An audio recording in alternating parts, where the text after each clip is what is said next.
TechNet Saturday at 7 p.m. W5FC.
I'm going to be starting Skynet here in about 3 minutes.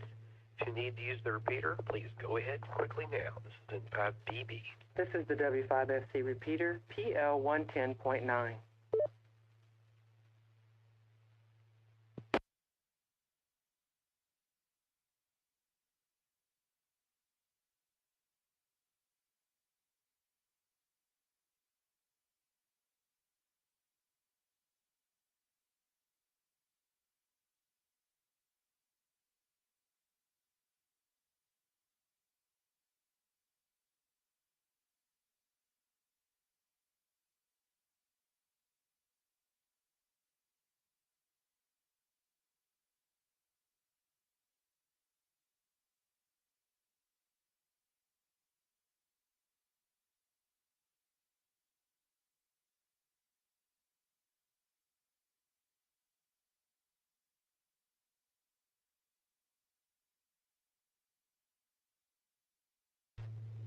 Mr. Chairman, I need to make myself very clear.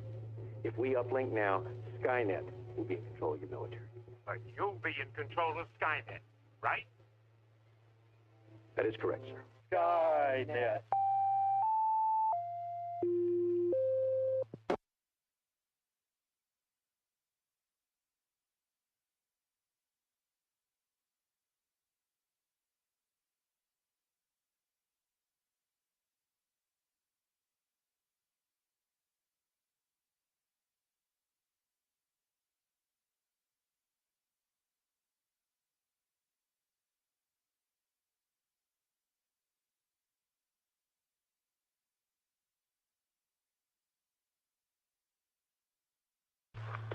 This is N5BB, November 5 Bravo Bravo.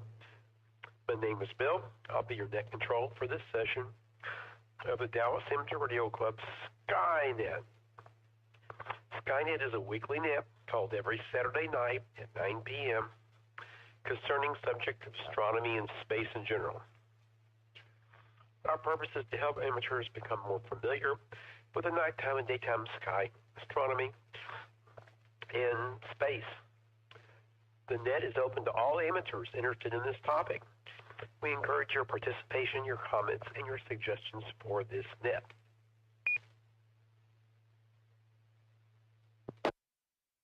Stations with priority or emergency traffic may enter the net at any time with the pro words break break and the call sign.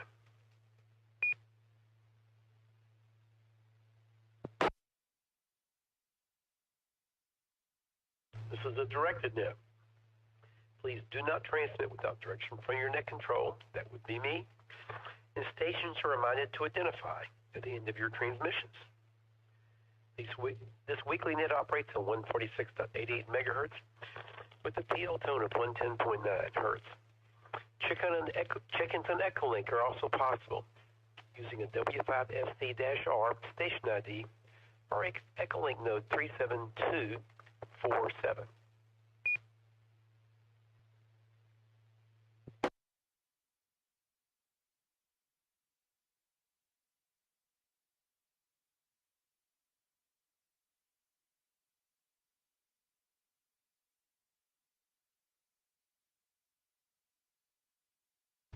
And I am now checked into Echolink so I can see who's there. So if you need to say something in net control, type it in the text box on Echolink.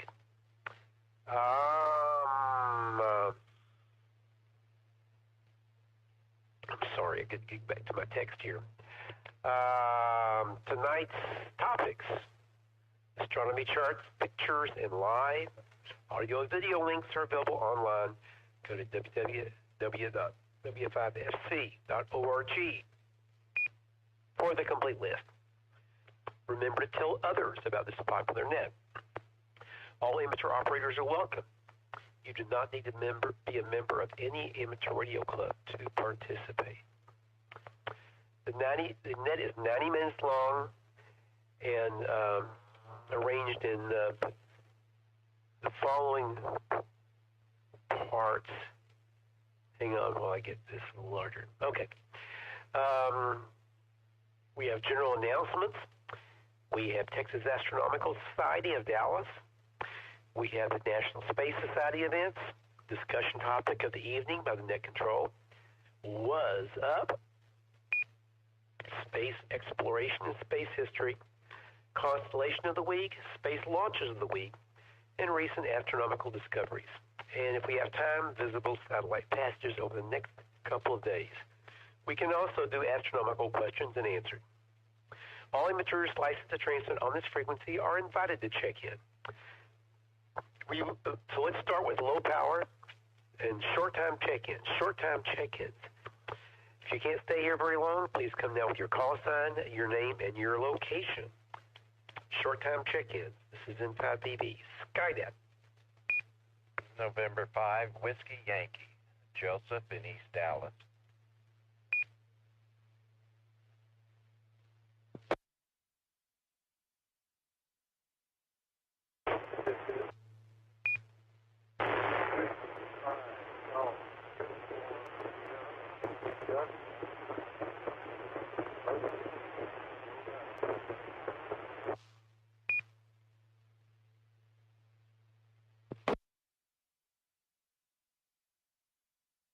Okay, I recognize N5WI. Hi, Joseph. And I believe that was W5GUS Gus, but I could barely get anything from that. Gus, was that you?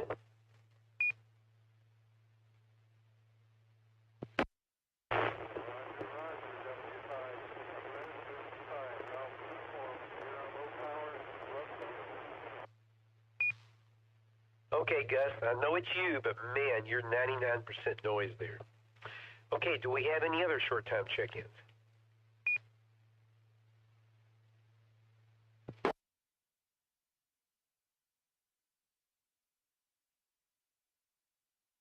Okay.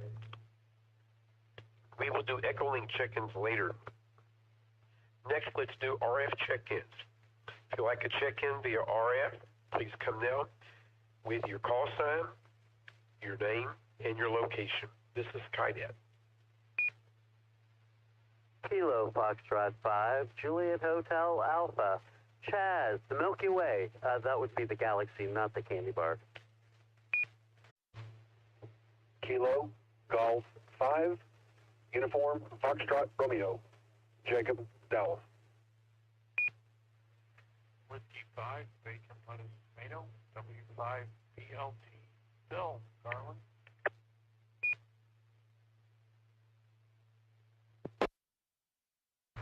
November Tango 5, Tango Mike, Tony in Dallas.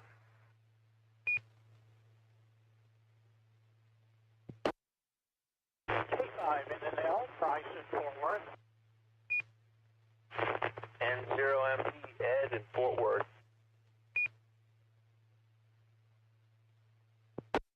Kilo Foxtrot 5, Zulu Bravo Lima, Bill, Farmers Branch. This is November 5, Oscar Foxtrot, Clay, Everett. This is Alpha Golf 9 Sierra Golf, Antonio in Dallas, AC9SG.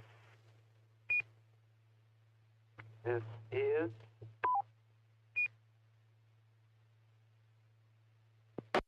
Whiskey Bravo. Bravo, number 4, Mike, Foxtrot, India, WV4MFI, Ted, Dallas, low power.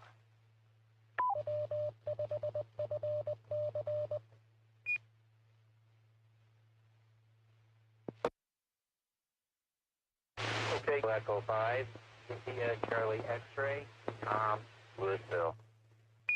Okay, let's pause there because I missed a few stations. But I do recognize KF5JHA, Chaz, KG5UFR, Jacob, W5BLT, Bill. And Bill, your audio is really low tonight. It sounds like you were holding the microphone out at arm's length. Just want to let you know that. NT5TM, Tony, good to see you today at the Irving Hamfest. The next station was a K5 station, maybe in Fort Worth, but I could not get the call. Who was the station after Tony? The K5 station?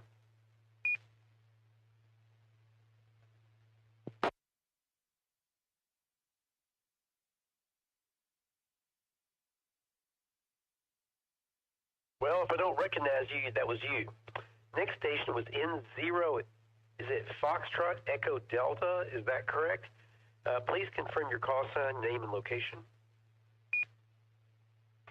November 0, Mike Delta. The name is Ed, Echo Delta. In, Hollywood City now.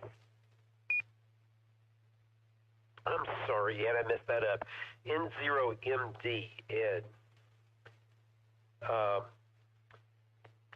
Okay, I recognize KF5ZBL, Bill in Farmers Branch, N5OF, Clay in Mesquite, AG9SGG, hello Antonio, WB4MFI, Ted, and KE5ICX, Tom, up in Louisville.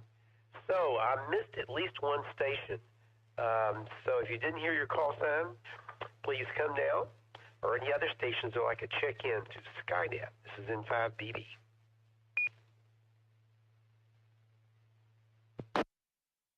This is K5NNL, Price in Fort Worth.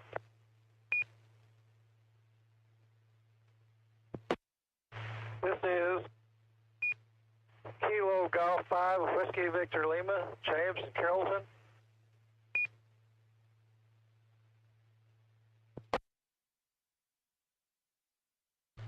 Kilo 5, Mike, Charlie, Delta, Cody in Dallas.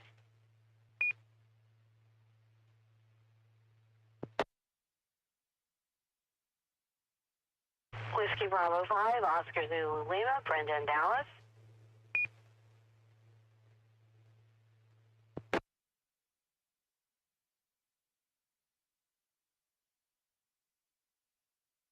Okay, let's pause there.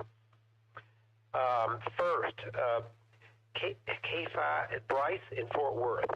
I think it's K5 November Mike Lima. Is that correct? If not, please say your call phonetically, Bryce.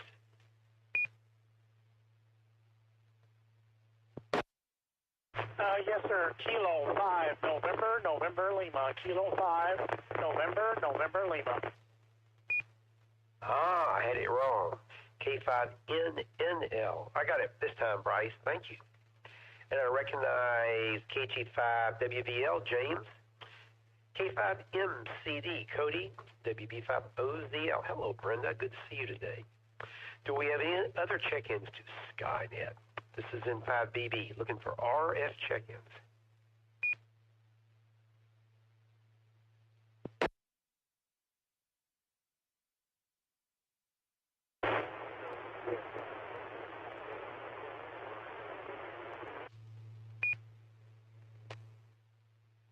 Okay. That station was far too weak for me to copy. Can you do something to improve your strength? If you're using handy talk, you move around a little bit. Otherwise, try increasing the power or something. And try one more time. This is N5BB, Skynet. Give me your call phonetically, please.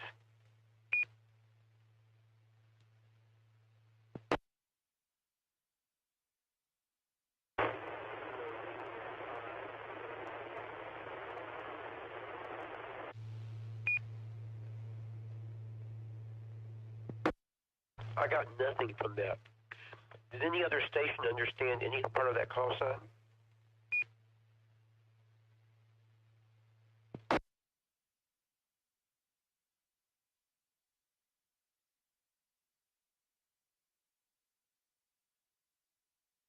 I'm sorry, we just can't hear you. Maybe later in the net, there's something you can do to improve your signal. Maybe you can log in, check in, or if you can get an Echolink, you can come in that way also. Okay, let me move over to Echolink now. Let's see. KD5LQD, Jimmy, did you want to check into Skynet?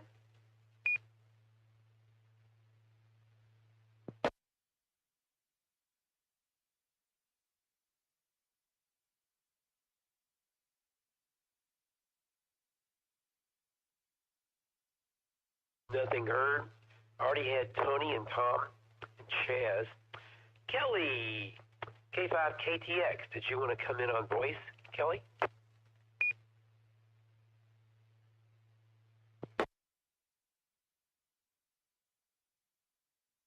This is Kilo 5, Kilo Tango X-ray, Kelly in point.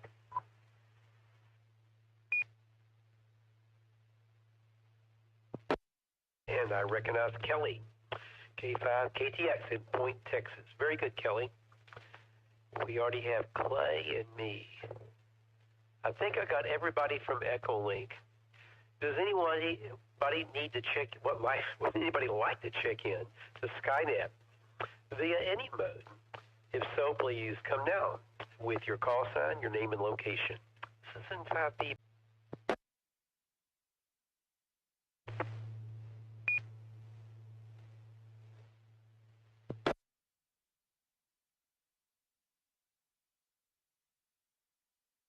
I think somebody was trying, but I heard nothing. Please try one more time.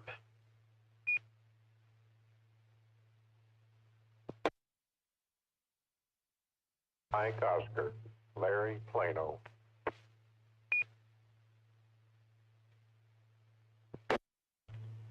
Okay, I heard an Oscar. Larry in Plano. Larry, can you push the mic button, wait a couple of seconds, and then say your call phonetically?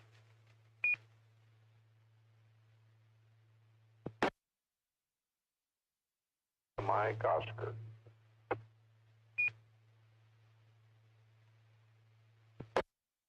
Larry, we're still not hearing the first sound of your call.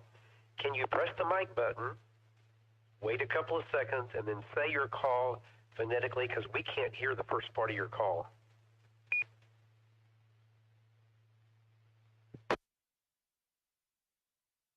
Kilo 5, India, Mike Oscar. We finally got it. I don't know what was going on, but we got it that time, Larry. K5IMO. Maybe a mic button problem or a radio problem, but the first half of your call sign was just completely disappeared until that last time. We got you, Larry, K5IMO, Larry in Plano. Do we have any other check-ins to Skynet?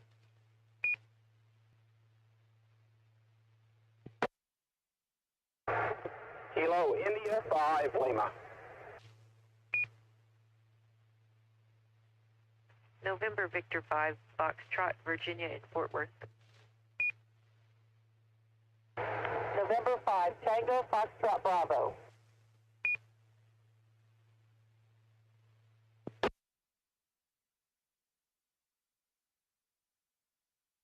Okay, KI5L. Good evening. Can you give us your name and location, please?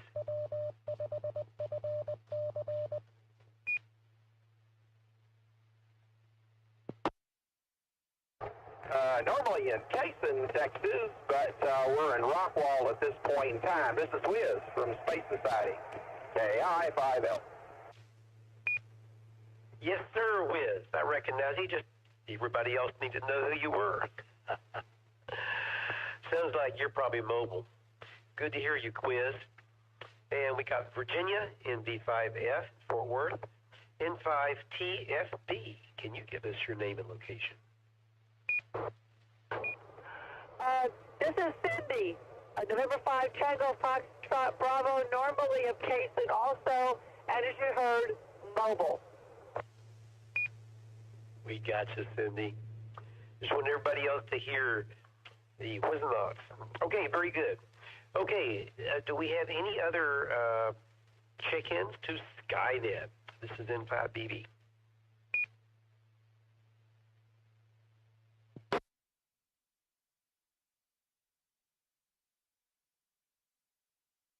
Okay, next, let's talk about general announcements. These are announcements having something to do about amateur radio or astronomy or space. Something of interest to ham radio operators. Could be local, could be Texas, national, international. If you have any general announcements, please come now with your call sign only.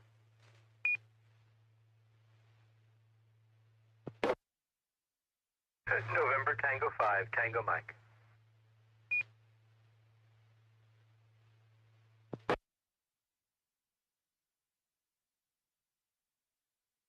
NT5TM, go right ahead, Tony.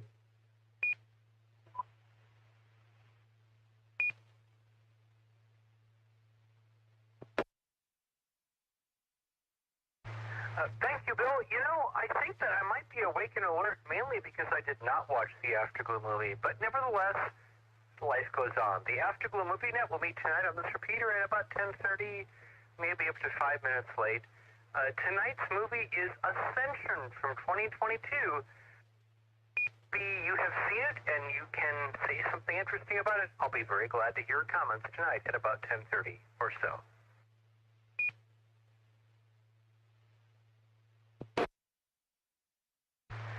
Tomorrow is the first Sunday of March. The Dallas Amateur Radio Club will have a meeting on the air tomorrow at 7 p.m. local time. This net is open to any ham who'd like to share what's been going on in their ham world. And of course, we'll also have a Races training net tomorrow at 8 p.m. for Races appointees, and a Ham Fixes net this Monday at 7 p.m. It's the only net I ever give a safety warning for. Eat before the net, because listening to other people talk about food for an hour will make you hungry. Eat before Ham Fixes net.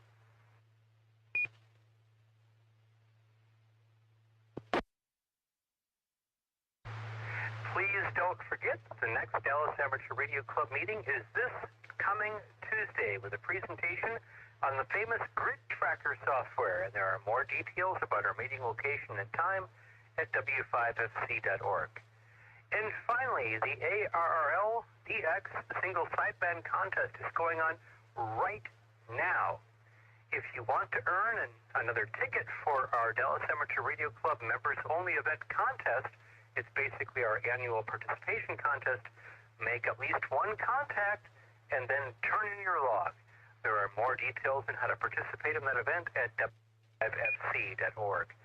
But it's pretty cool. You don't get any points for talking to people in the U.S., and people outside the U.S. don't get any points to one another. We have to talk to each other and even figure out how our antennas work. Kind of cool. NT5TM. Okay, thank you, Tony. Does anyone have any comments or questions, or do we have any other announcements? This is N5BB, Skynet.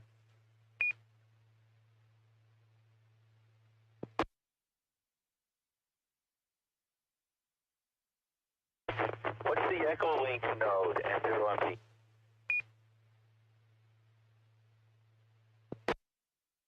Okay, unidentified station. It's W5FC-R.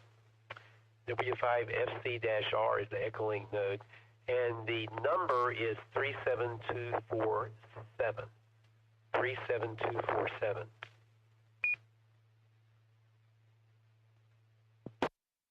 3747, November 0, Mike Delta. W5FC-R 37247.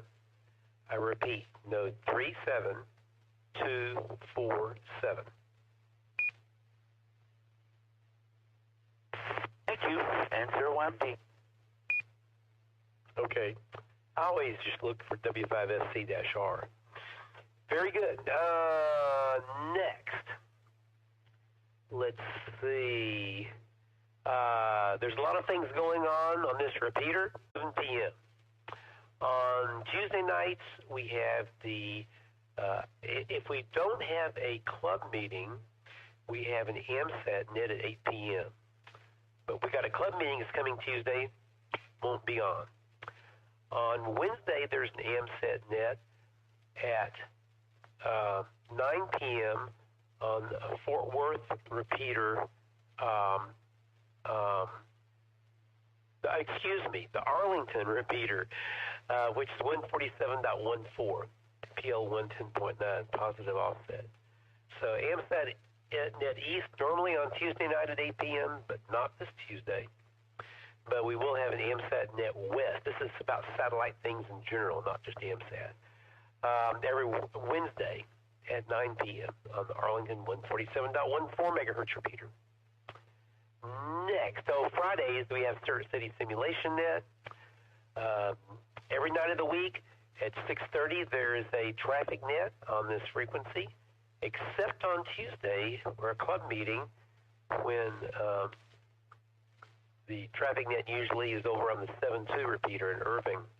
And at 9:30, there's the late traffic net on the Irving 146.72 repeater. Then, of course, on Saturdays, we have TechNet at 7 p.m., and at 9, we have Skynet, and at 10:30, we have the Afterglow MovieNet. And as Tony mentioned, we have the Dallas Amateur Radio Club meeting on the air tomorrow night at 7 p.m. on this frequency. And on the third Sunday, we'll have another one. Okay. I think that's it. Tom, K5ICX, you want to tell us about this movie? Do you have any more details in 5BB?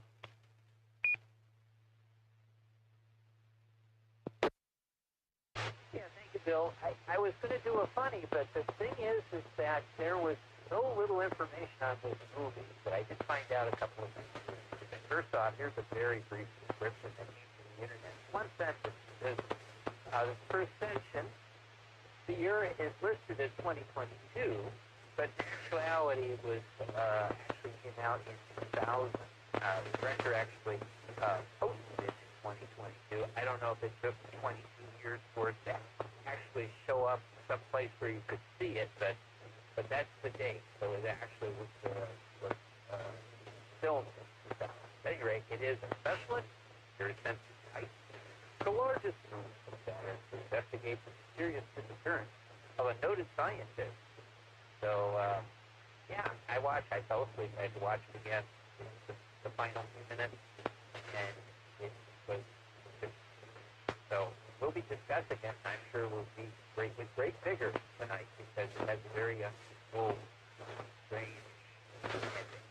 Now back to you, Bill.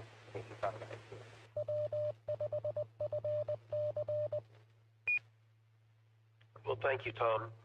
I would be there, but I didn't see the movie, and I'm so tired. I'm just hoping I can make it through this net, and then I'm going to crash in bed. Next, Texas Astronomical Society of Dallas. Chaz, what's going on with the TAS? This is Skynet in 5BB.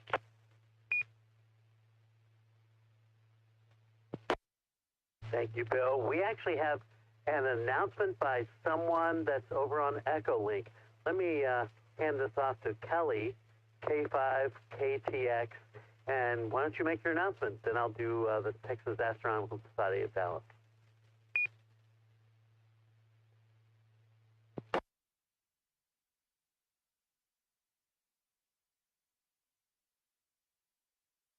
Jazz, this is K5KTX. I tried to get in there a couple of times and I got swapped both times. But I did want to mention, because this is coming up very quickly. It's coming up before our next net next Saturday. If you have any hope of getting a Texas State Park pass for the eclipse, which is April the 8th, those reservations will go available next Friday, which is March the 8th, except for Enchanted Rock State Natural Area, which I have a feeling is going to be a very popular spot for the eclipse, because it's right in the middle of it. Those reservations for Enchanted Rock will need to be made March the 11th and only by phone. So you can call the Texas State Parks Reservation Center, or you can go online, which is, I believe, I think it's reservations.gov, but you can go online and get your state park pass, and they recommend that you pick 3 different parks at least to try for your online reservations, just because they are expecting it to be extremely busy on that date. So, and next Friday, March the 8th, is the date that those day passes open up. I would believe that camping is probably all full for any state parks that are in the pass, but you can certainly try. But if you want just a day pass, then you need to start trying to grab those next Friday. And that's all I've got. This is K5KTX. Back to you, Bill. Well, thank you, Kelly. That's really good information. Does anybody have any questions about the state park day pass or the other state park reservations for the eclipse coming up in April? This is N5BB Skynet.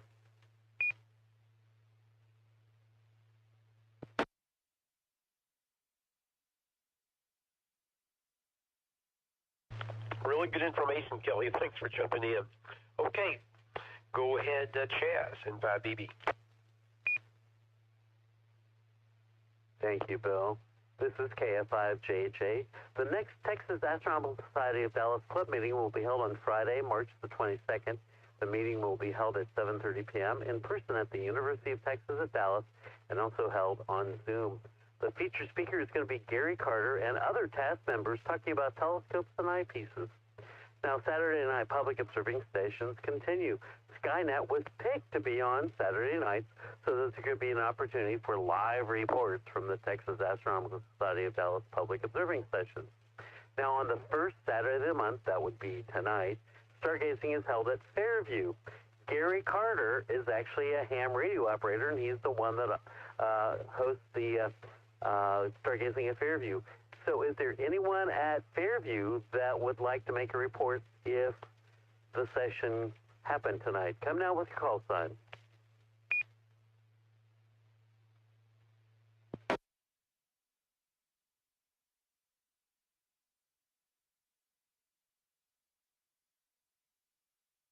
Well, with the clouds that I saw coming in at sunset, it may have been canceled. I didn't get on Facebook to find out whether it was a go or no go. You can check the TASS website, Texas Astronomical Society of Dallas website, at www.texasastro.org to get up-to-date information and details about meetings and public observing stations. And this is KF5JHA, and this is going back to Bill, N5BB.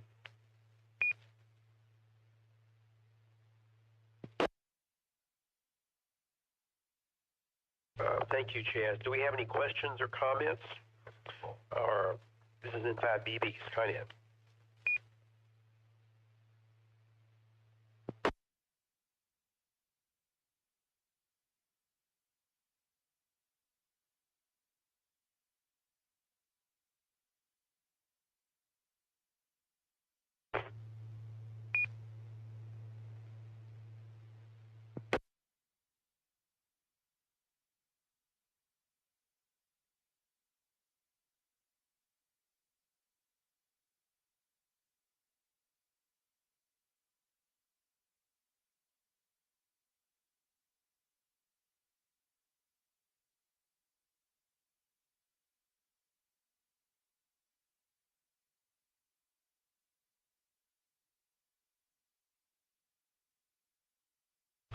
Well, sorry, I was trying to use Echo Link, but it's not working.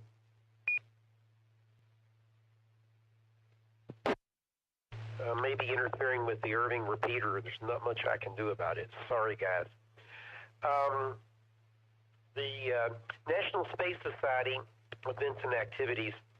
I happen to be the membership director and member.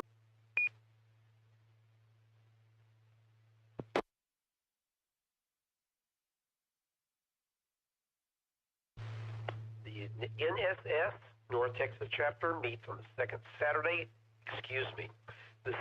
Sunday afternoon of each month, except for December, when we usually have a holiday party.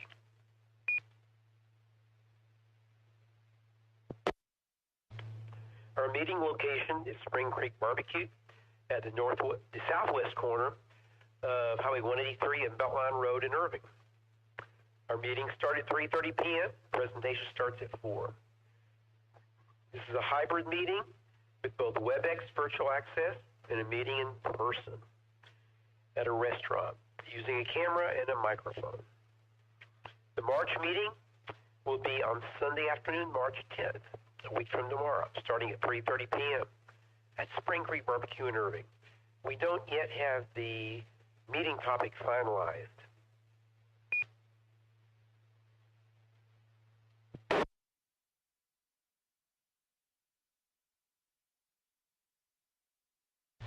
The North Texas chapter of National Space Society sponsors a Space Rendezvous social event at Cheddar's Restaurant in Irving on the last Friday of each month, starting at 6 p.m. This restaurant is located in the South Frontage Road of Highway 635, between MacArthur Boulevard and Bush Turnpike. In March, the Space Rendezvous event will be held on Friday, March 29th.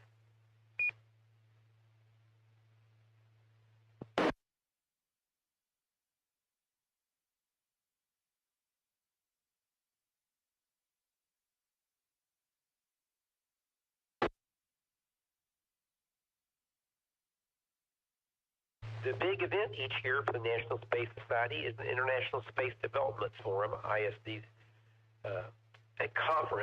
International Space Development Conference, ISDC.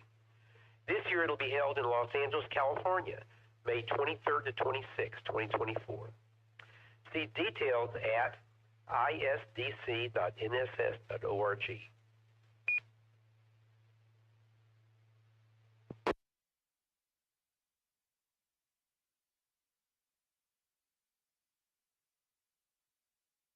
Please contact Bill Byram in 5BB if you're interested in National Space Society or have any questions about our group. You can contact Bill at space@byram.net or N5BB at ARRL.net.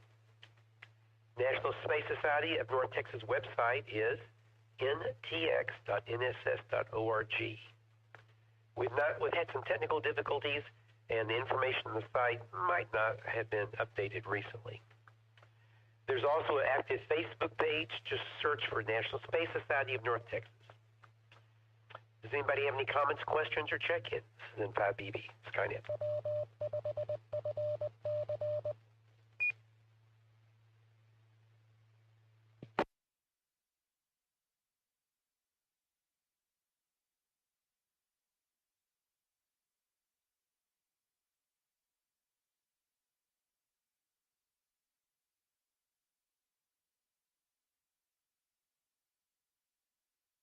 This is N5BB. Am I still making the repeater?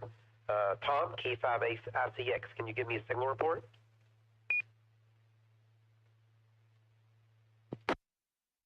Yeah, Bill, you sound just fine. You, key 5ICX. Okay, I wasn't sure if I could make it. I went to low power, so maybe you don't interfere with 7.2 traffic net as much. I am very close to that repeater. Okay. The discussion topic of the evening is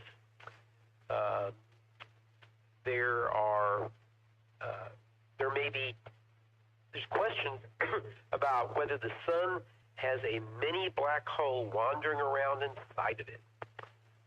In other words, could a black hole be hidden inside our sun and other stars?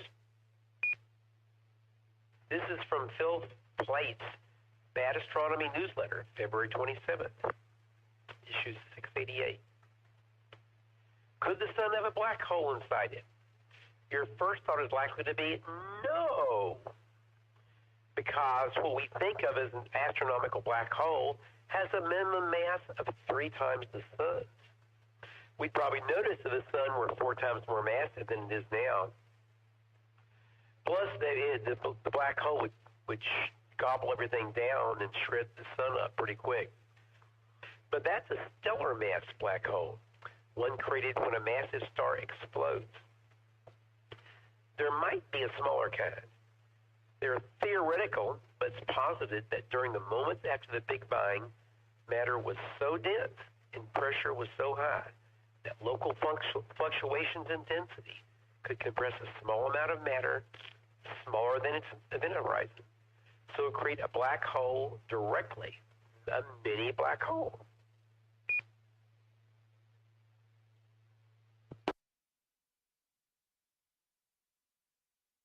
This is N5BB, Skynet.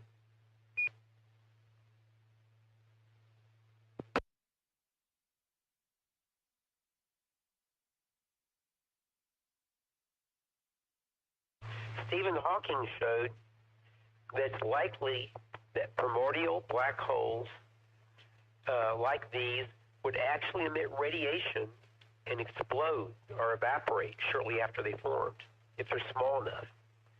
Basically, they're so small, they are dominated by quantum mechanical effects, like the uncertainty principle, and behave in weird ways, like radiating and exploding.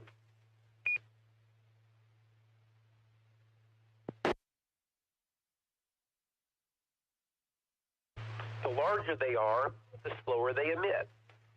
So, critically, above a certain mass, they'd be big enough to escape that fate for a long time, even billions of years. If it were roughly 10 to the negative 16th times the sun's mass, this is roughly the mass of a small asteroid. The black hole would be stable for billions of years, longer than the current age of the universe, in fact. If one of these were inside the sun, we might not notice. It would be small, less than a nanometer across. So it would have the mass of a small asteroid, but the diameter would actually be less than a nanometer, a billionth of a meter, or about the size of a hydrogen atom. So even if it were in the middle of the sun, it would feel like it was in a near vacuum, because the density of the sun, which is 150 grams per cc in the core, is so small when it comes to quantum mechanical things that the black hole might just not even recognize there's other atoms around it. The gravity of the black hole is fierce if you're close enough, but a stray proton or a neutron would have to be pretty close to get pulled in. It happens very slowly. At least that's what's theoretically thought to be true. This is N5BB, Skynet.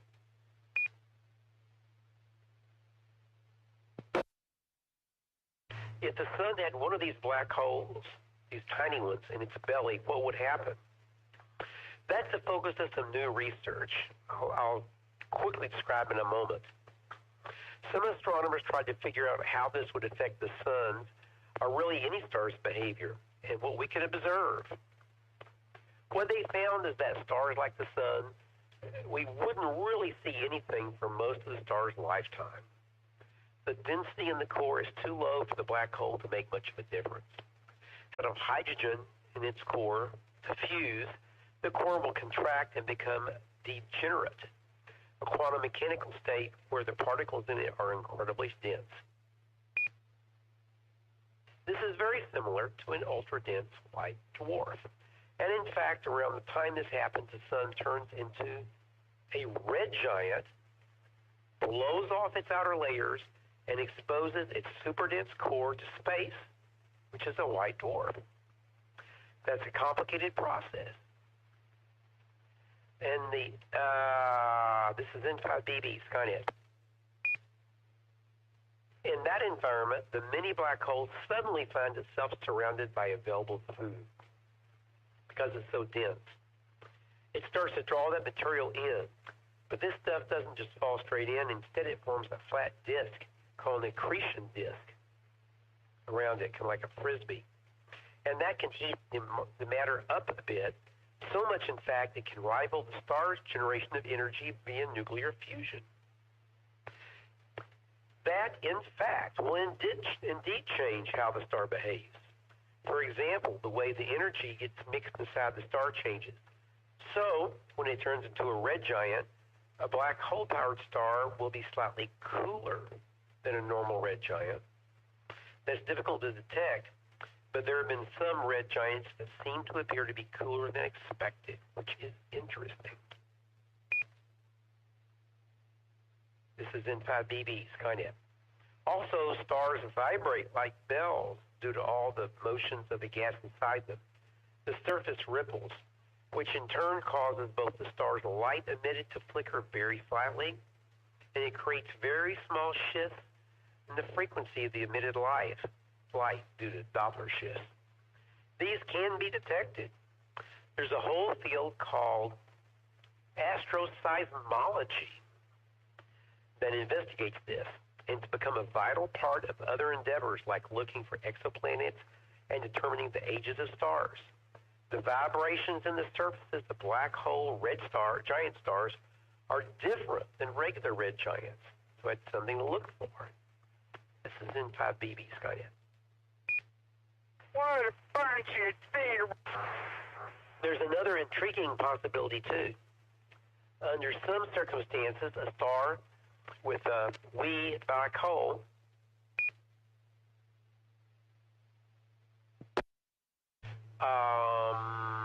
can end its life by collapsing directly into a black hole itself.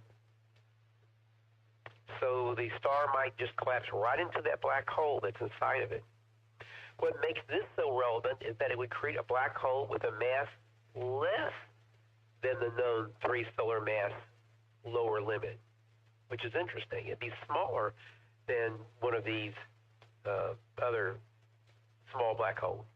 If we find a black hole out there with, say, the same mass as the sun, that would be powerful evidence that these black holes, stars, exist, and that the black hole caused that star to collapse. N5BB Skynet. For the time being, though, they're entirely theoretical. Heck, it's not even clear how a star can capture a mini black hole. If one were wandering through space, it would almost certainly be moving too quickly to be captured by a star. It's possible that one could slow down if it got trapped in the gas and dust cloud when a star is forming, in which case it might actually settle down into the stellar core. But it's not at all clear how this would work. If these weird black hole stars do exist, then Phil Plait expects the way we'll find out is by spotting one, or an undersized black hole, and then working backwards from there to see how they came to be. That's a time-honored method of understanding new kinds of objects in astronomy. Until then, it's all speculation, backed by math and physics, of course, and perhaps important to our understanding of the early universe, but still a bit of fun what-if stuff. And there was a paper about this in December the 13th of 2023, a couple of months ago, by Adam Mann, M-A-N-N. It's Science Magazine, published by the American Association for the Advancement of Science.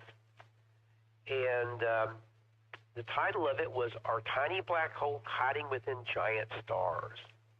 This phenomenon could account for universe's mysterious dark matter.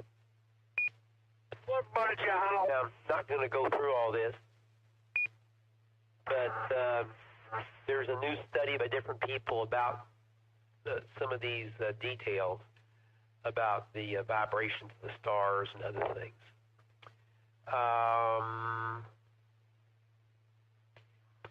They also think that these mini black holes that might be zipping around, one might be zipping through the solar system at any given time.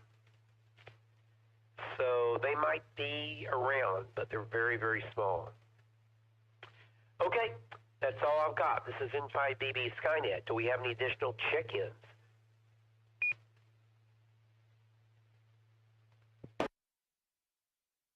Kilo Charlie 5, Mike Papa Oscar, Jamie, Mobile, downtown Dallas.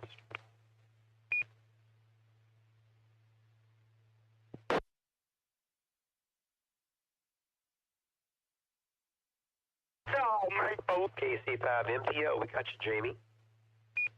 Do we have any other check-ins?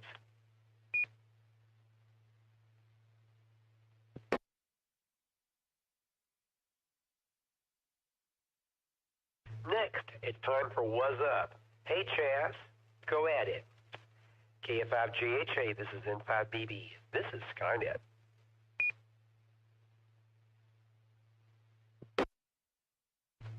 Thank you, Bill. Good evening, everyone. This is Chaz, KF5JHA. We call this segment of Skynet What Is Up because it's all about what's going on astronomically over the next couple of weeks and beyond. That was slide number 2. Slide master is Tom. So slide number 3, please. Tonight, the sunset was around 6:24 p.m. Central Standard Time, which is later than just a week ago. This time of the year, the sun time will vary by about 1 minute per day. Last Saturday, the sunset was at 6:18 p.m. Central Standard Time. During the winter solstice around December 21st, here in the Dallas area, we have around 10 hours of sunlight. And at the summer solstice around June 21st, we have around 14 hours of daylight here in Dallas. That's a change of 4 hours of daylight per day, 4 hours of daylight during those days. That variation in the number of hours of daylight from winter to summer depends on where you are on the surface of the Earth. At the equator, people experience 12 hours of daylight every day of the year. And in fact, the sun rises and sets at just about the same time every day throughout the year for those living at the equator. Slide master, slide number 4, please. But for those scientists that are living in the South Pole, yep, we have scientists that live there, they don't have any nighttime on this date. They don't have any nighttime tomorrow night or the next night or for about 2.5 weeks. The sun will set around March 21st and 22nd and won't rise again until September 21st or 22nd for them. They have 6 months of daylight and 6 months of darkness.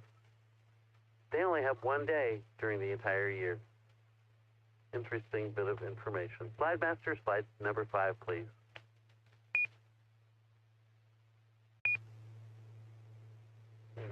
On February 24th, the moon was full, so the current phase of the moon is a waning gibbous.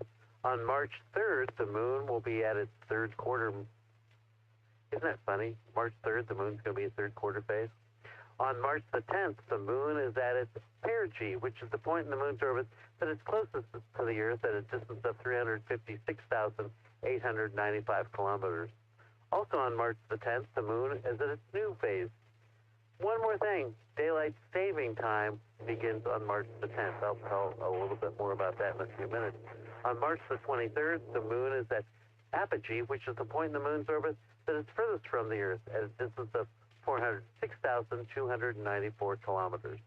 Slide master, slide number 6. Now tomorrow, in just a few hours in fact, on March the 3rd, the moon and the bright star Antares are in conjunction in the southeastern morning sky. Yeah, I don't know, the clouds might be in the way then too. Slide master, slide number 7. On March the 5th, the moon and the asteroid Ceres is going to be in the southeastern early morning sky. Slide master, slide number 8. On March the 7th, the planets Mercury and Neptune are in conjunction on the western evening sky. You'll need a telescope in order to observe the planet Neptune. Slide number 9, please.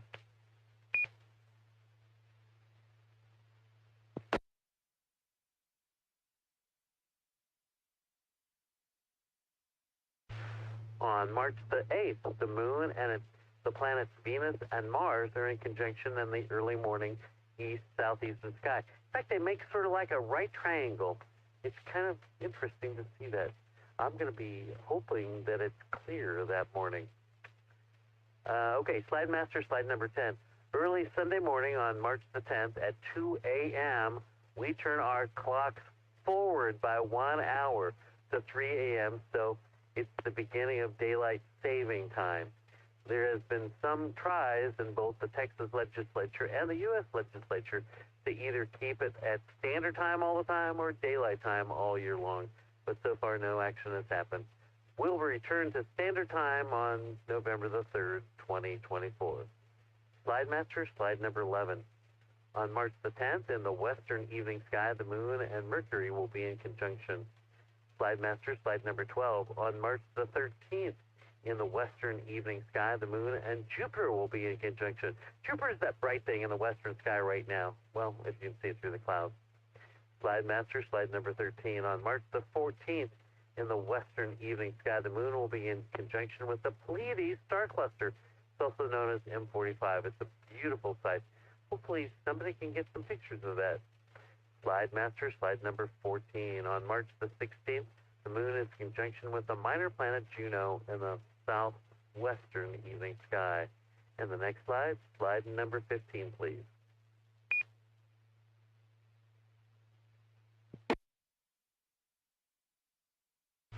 March the 20th is the moment of the vernal equinox and the beginning of spring at 3:50 p.m.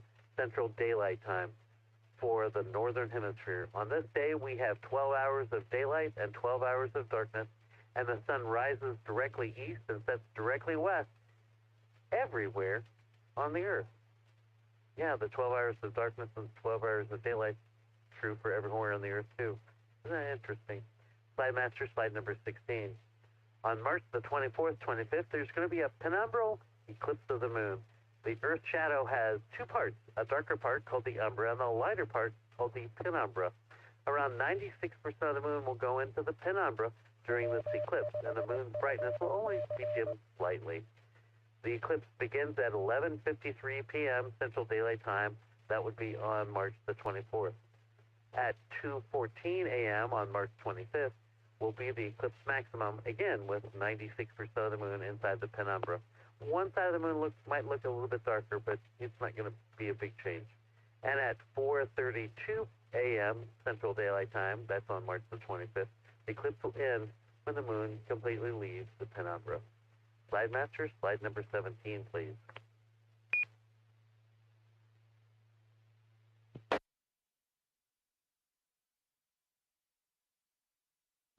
On April the 7th, there is a conjunction of the moon and the planet Venus in the eastern morning sky.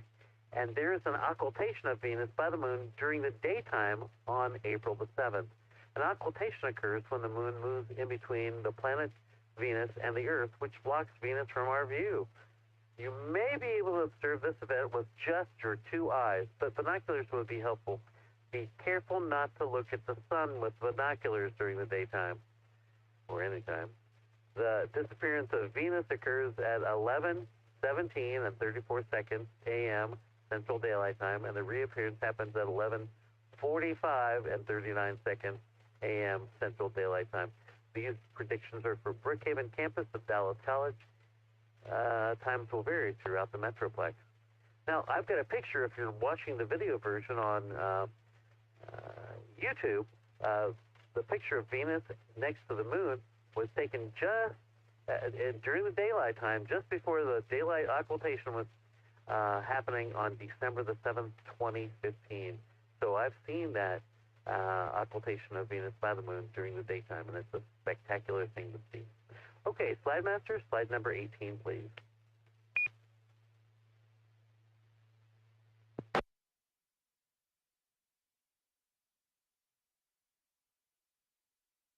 Remember that we have another solar eclipse coming up in just 37 days. Remember we had one back in October, but a solar eclipse is when the moon is when it is in between the Earth and the sun, and for some very few lucky people on the Earth, block some or all of the sun from our view.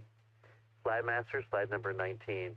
On April the 8th, 2024, that's the total solar eclipse for us here in North Texas. From the Brookhaven campus, the sun will be completely blocked out for around 3 minutes, 21 seconds in between 1:41 and 1:44 p.m. During that time, called totality, you'll be able to see stars in the evening, well, in the sky, just like it were evening twilight. The next total solar eclipse after that, from North Texas, won't be until the year 2317 on July the 9th. So get your calendars out. Circle July the 9th, 2317 for the next total solar eclipse. So this total solar eclipse is a very big deal since it only happens about once every 300 years here in North Texas. Downtown Dallas hotels have been booked for several months around that date of the eclipse, and some downtown Dallas streets will be closed that day for an eclipse festival. Traffic is going to be crazy that day. Even the Ennis School District is closing for that day of the eclipse. More information to come. Yep. Okay, this is KF5, JHA, and this is Skynet. Slide Master, slide number 20, please.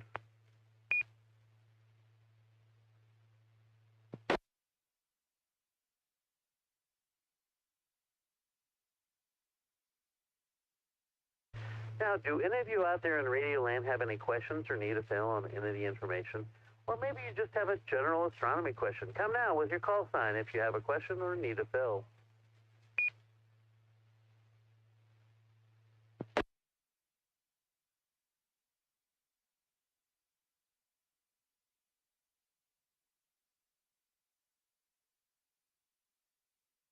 All right, hearing nothing. So as the moon wanes, so do these words for this segment of Skynet. Stay safe, keep well, pray for our world. It's the only one where humans live. Well, at least right now.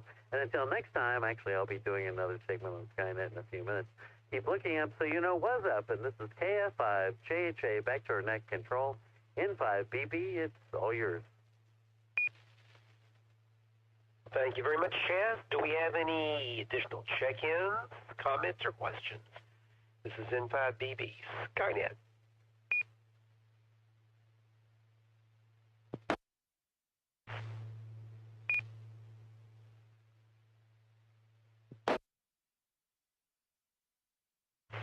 What did he say is going to be closed on April 8th?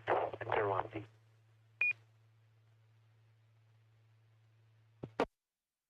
Chaz, you want to answer that question?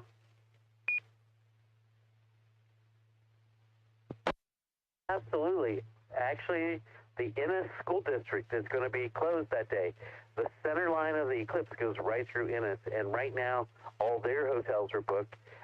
There's actually 3 counties in Texas that have already declared states of emergency. Bell County, Lamar County, and looks like Hunt County has declared states of emergency for that day because of all the activities that are going on around us. So I hope that answered your question. This is KF5JHA.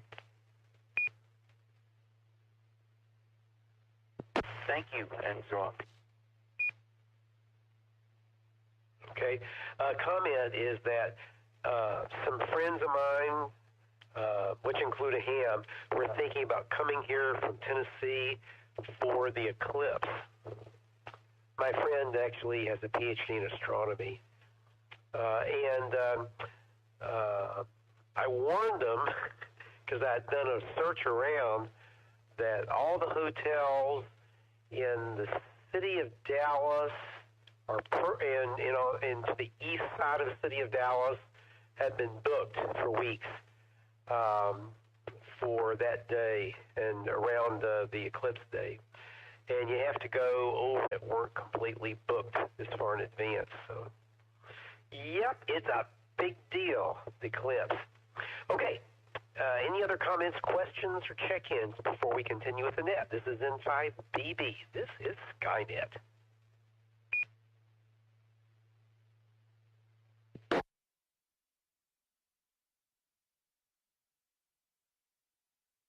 And for those listening, it's sponsored by the Dallas Amateur Radio Club. Brenda, can you tell us about space exploration and history? Tell us about a certain little helicopter, WB50ZL and 5BB.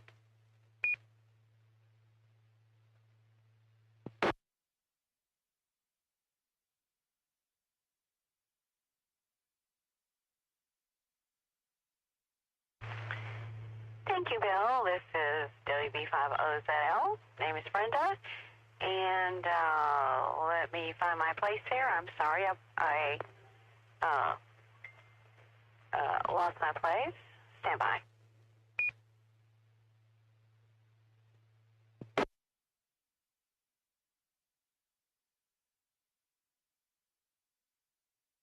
All right, space exploration news. Unfortunately, our favorite little helicopter, Perseverance, is not going to fly again. Ingenuity. The Perseverance rover spots the Ingenuity helicopter's snapped-off rotor blade on Mars. The blade was broken and still unforged. It's found on Mars. Maybe we can go up there someday and replace it. Space fans scouring the raw images from NASA's Perseverance rover recently spotted the broken helicopter blade from Ingenuity lying on the sands of Mars. Ingenuity is permanently grounded as a result of the blade snapping incident, a hard landing that occurred at the end of its January 18th flight.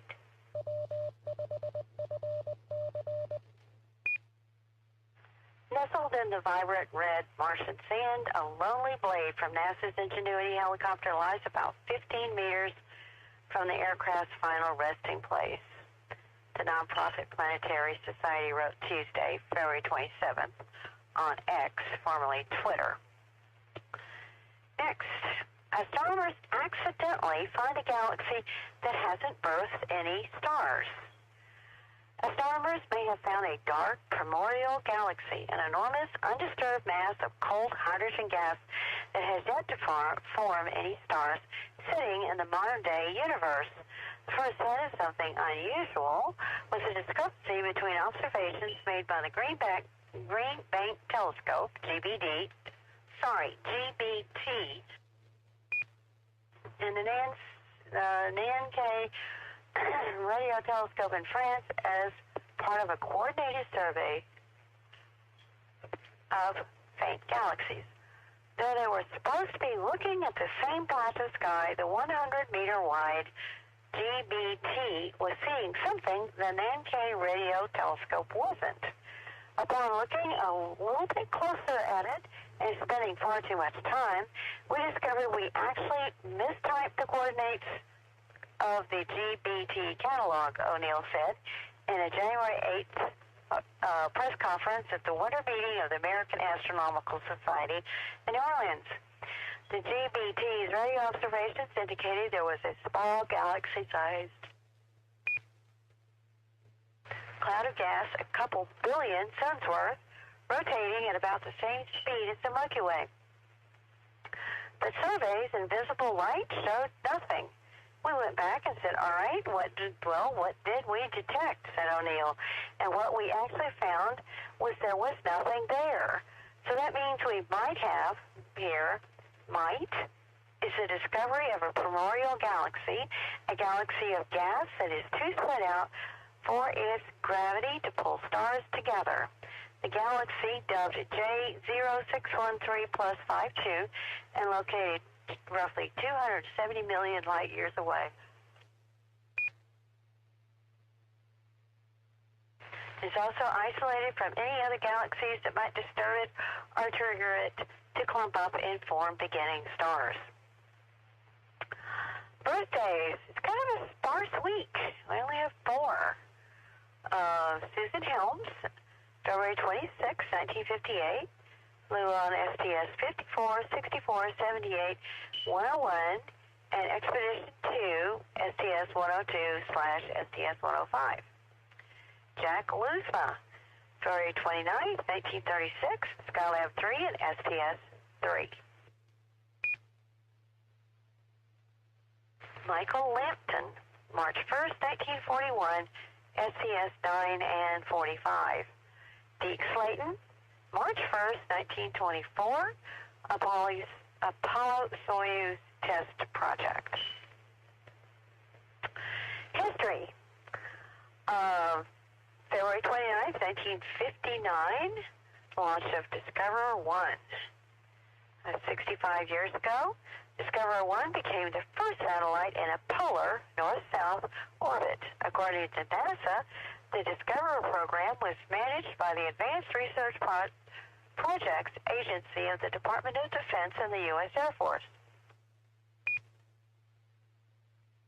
Primary goal of the program was to develop a film return photographic surveillance satellite to assess how rapidly the Soviet Union was producing long-range bombers, ballistic missiles, and where they were being deployed, and to take photos over the Sino-Soviet bloc to replace the U-2 spy planes. Next, 1966, Saturn 1B launch. The date of that was February 26th. It's the AS-201, the first Saturn Saturn 1B launch vehicle developed by the Marshall Space Flight Center, MSFC. It lifted off from from Cape Canaveral, Florida. This is the first flight of the S-1B and S-4B stages, including the first test flight of the liquid oxygen propelled J2 engine in the S-4B stage. During the 37-minute flight, the vehicle reached an altitude of 303 miles and traveled 5,264 miles downrange. In all, 9 Saturn 1B flights were made, ending with the Apollo Test Project, ASTP, in July 1975. This flight also carried an Apollo Block 1 command and service module. And lastly, February 25th, 1969, the Mariner 6 spacecraft was launched from Cape Canaveral's LC-36B aboard an Atlas Centaur rocket. On January 31st that year, Mariner 6, as part of a dual exploration mission conducted with sister spacecraft Mariner 7, flew within 2,132 miles of the Martian surface. That's all I got. Back to net, WB50ZL.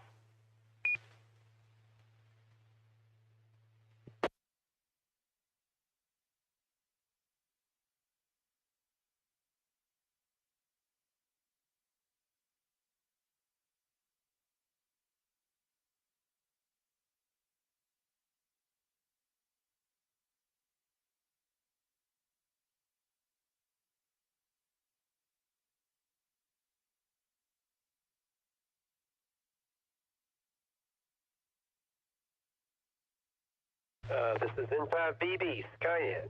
Do we have any additional check-ins or comments?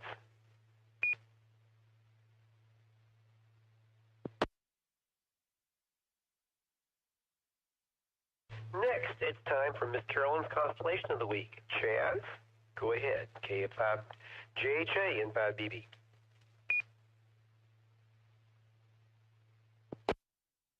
Thank you, Bill. Good evening once again. Miss Carolyn's Constellation of the Week is named in honor of Silent Key, Carolyn, KC5OZT.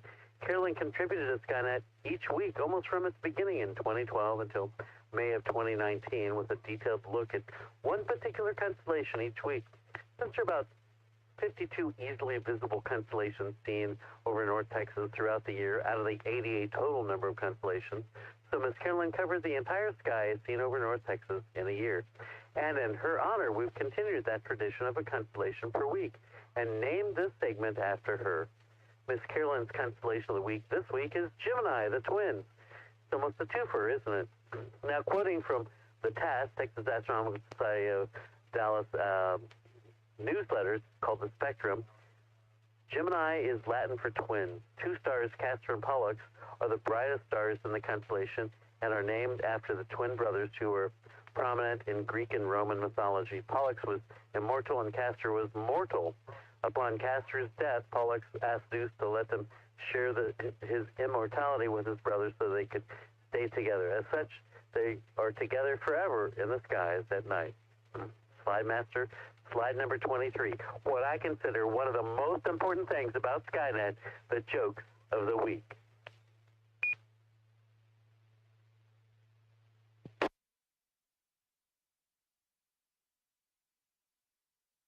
I like to attach significance to the jokes of the week, to the constellation of the week. So here we go.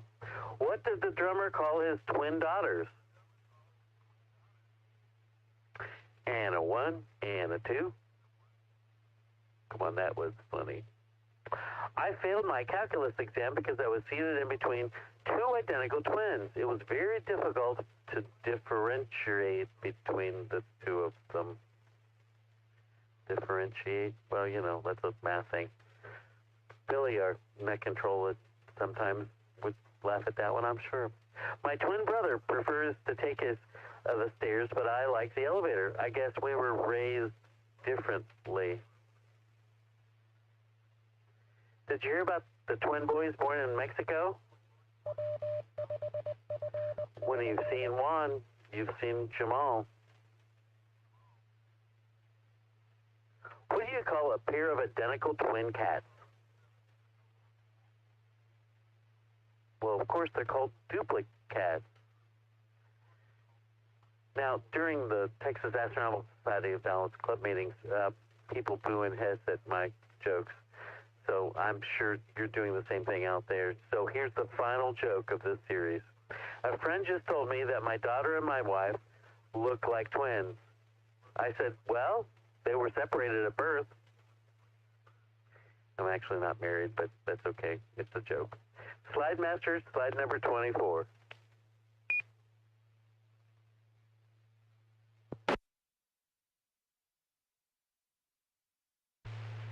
The bright star Castor Alpha Genorum is a multiple star system that lies about 47 light years away. Visually, in the telescope, it appears just as two white stars at just 2.2 arc seconds apart. These are Castor A and Castor B. There is a third, much fainter member, Castor C, known as a YY Genorum, separated by only 72 arc seconds. Each of these three visible stars in the telescope are binary stars. So Castor is a system of 6 stars. 2 components of Castor A are each about twice the size of the Sun. Castor B's components are about 1.5 times the size of the Sun, and Castor C's components are red dwarf stars and are smaller than our Sun. In addition to being spectroscopic, Castor C is an eclipsing binary as well. Castor is notable for being the first true physical binary star to be recognized as a binary star. Pollux Beta Genorum is actually slightly brighter than Castor, yet it has been given the Beta designation.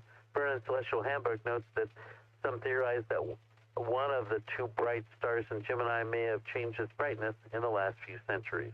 Pollux is a yellow star that's about 4 to 5 times larger than our Sun. This is about 35 light years away. Pollux is one of the few naked eye stars known to have exoplanets orbiting around it, believing it to have a mass of about 2 to 3 times that of Jupiter. Wasat Delta Genorum. Wasat means middle. This star is close to the middle of Gemini. The name also refers to the star's proximity to the ecliptic.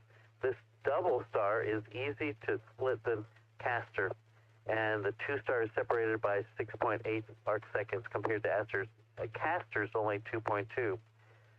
The brighter star, shining at 3.5 magnitude, is a whitish in color, owing to the fact that it is an F-type star.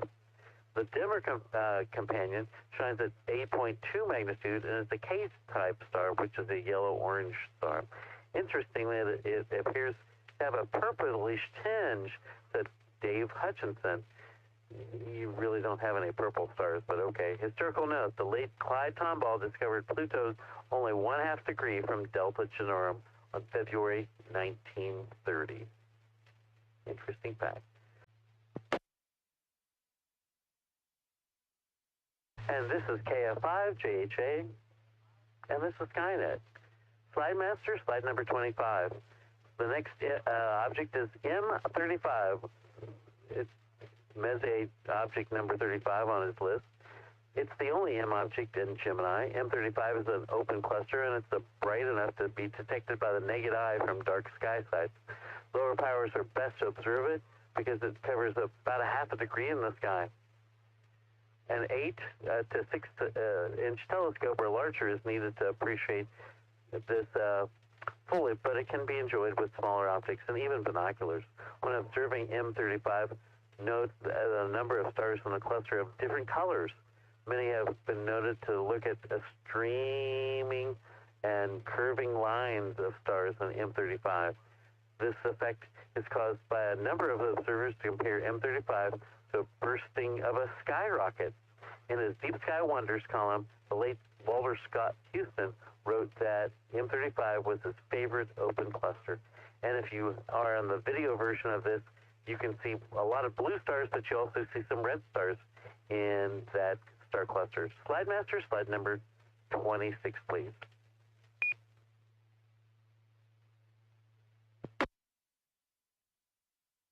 In NGC, which stands for New General Catalog, 2158 is an open cluster, only 22 arc minutes away from M35. With sufficient aperture, both clusters can be easily seen in a low-power field of view at the same time. So many years, NGC 2158 was relatively unknown, lost to the glory of the brighter and larger neighbor. While M35 is about 2,800 light-years away, NGC 2158 is much further away at 16,000 light-years away. NGC 2158 is much denser than M35, but its greater distance renders it relatively dim in comparison, and it suffers in light-polluted skies quite a bit. In fact, I have a hard time finding M35 sometimes at Brookhaven campus. In Burnham's Celestial Handbook, Robert Burnham Jr. writes that it may be a transition case between a galactic open cluster and a globular cluster. Indeed, studies of NGC 2158 HR diagram and stellar population have supported this idea that it could be in between an open cluster and a globular cluster. Slide master, slide number 27, please.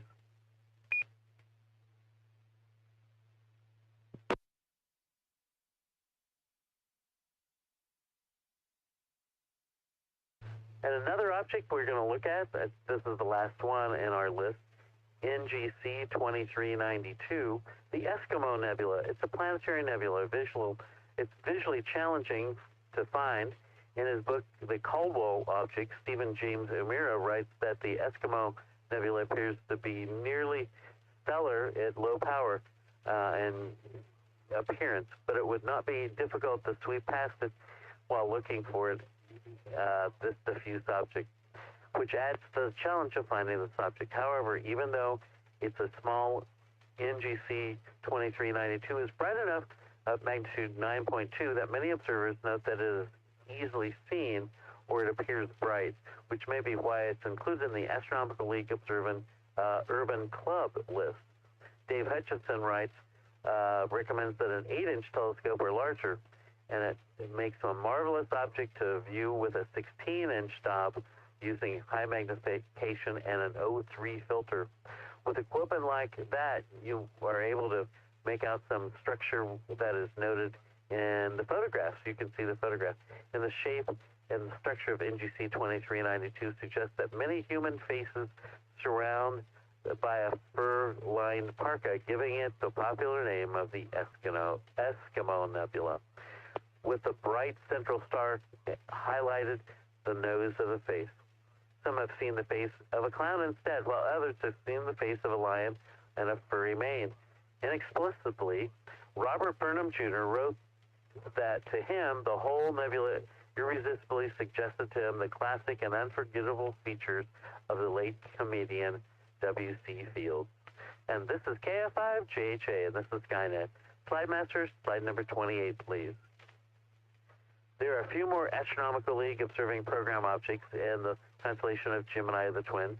I've given you just a sampling of some of those objects. The Astronomical League has, at last count, 77 different observing programs, most of which have about 100 objects. So if you observe just 10 different objects in an observing program each month, then you can earn an observing certificate and a pin in about a year. I guess my mouth, my tongue want to go to bed, I guess. I don't know. Slide Master, slide number 29.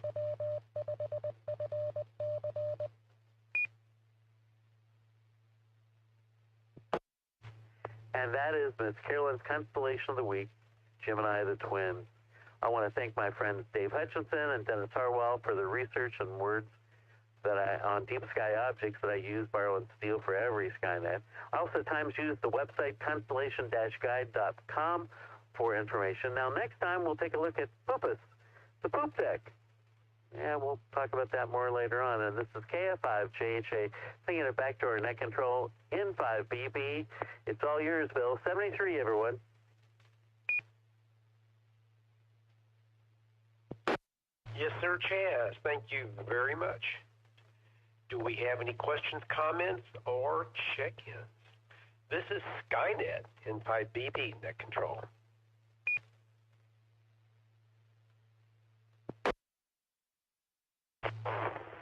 Hi, BPL. Patrick and Dallas. Sound like a double. Was there a JPL? Please give me your call sign phonetically.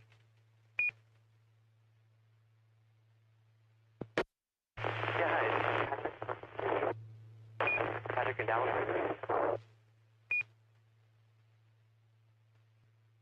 Breaking up. I heard Patrick in Dallas. Can you give me your call sign phonetically, Patrick?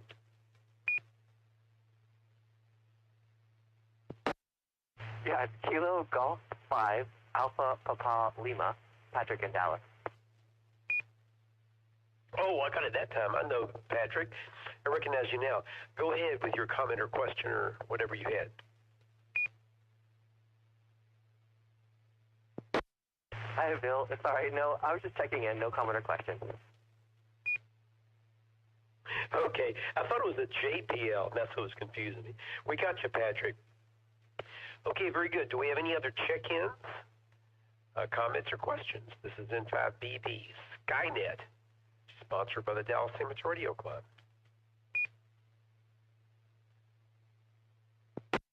Kilo 5, Juliet, Delta Whiskey, go away, son, to bother me. Gone in Compel.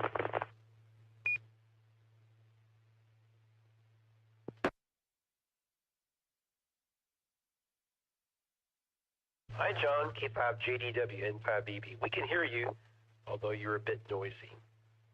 Any other check-ins?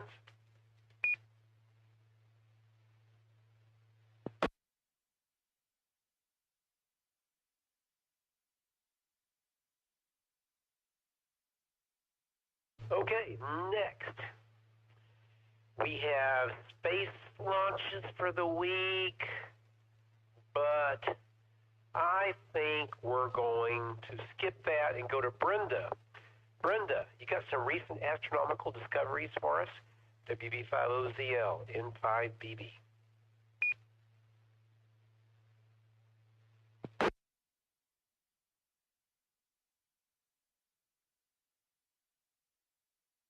This is WB50ZL. Yes, here's an article entitled Ice Shell Thickness Reveals Water Temperature on Ocean Worlds. Cornell University astrobiologists have devised a novel way to determine ocean temperatures of distant worlds based on the thickness of their ice shells, effectively conducting oceanography from space. It allows a prediction for the upper ocean of Enceladus, a moon of Saturn, and a NASA mission's planned orbital survey of Europa's ice shell to do the same for the much larger Jovian moon, enhancing the mission's findings about whether it could support life. The researchers propose that a process called ice pumping, which they've observed below Antarctic ice shelves, likely shapes the undersides of Europa's and Enceladus's ice shells, but should also operate at Ganymede and Titan, large moons of Jupiter and Saturn, respectively. They show that temperature ranges where the ice and ocean interact, important regions where ingredients for life may be exchanged, can be calculated based on an ice shell slope and changes in water's freezing point at different pressures and salinities. If we can measure the thickness variation across these ice shells, then we're able to get temperature constraints on the oceans, which there's really no other way yet to do without drilling into them, said Brittany Schmidt, Associate Professor of Astronomy and of Earth and Atmospheric Sciences.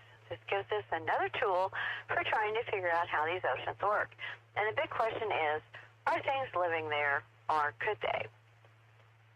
Along with current and former members of Planetary Habitability and Technology Lab, Schmidt is a co-author of Ice-Ocean Interactions on Ocean Worlds, Influence Ice Shell Topography, published in the Journal of Geophysical Research Planets. In 2019, using the remotely operated ice fin robot, Schmidt's team observed ice pumping inside a crevasse beneath Antarctica's Ross ice shelf. The researchers mapped ranges of potential shell thickness, pressure and salinity for ocean worlds with varying gravity and concluded that ice pumping would occur in the most probable scenarios, though not at all. They found that ice-ocean interactions on Europa may be similar to those observed beneath the Ross ice shelf. Evidence that such regions may be some of the most Earth-like on alien worlds, said Justin Lawrence, a visiting scholar at the Cornell Center for Astrophysics and Planetary Science and a program manager at Honeybee Robotics.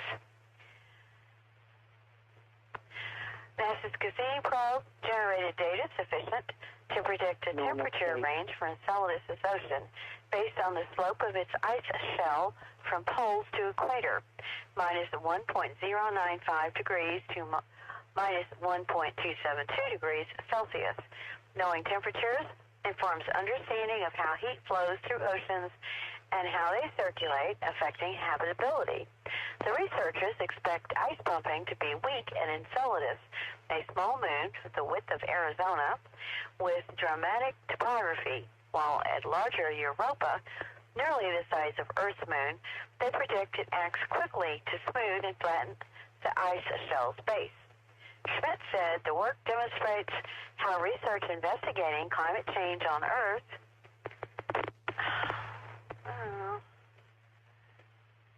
stand by.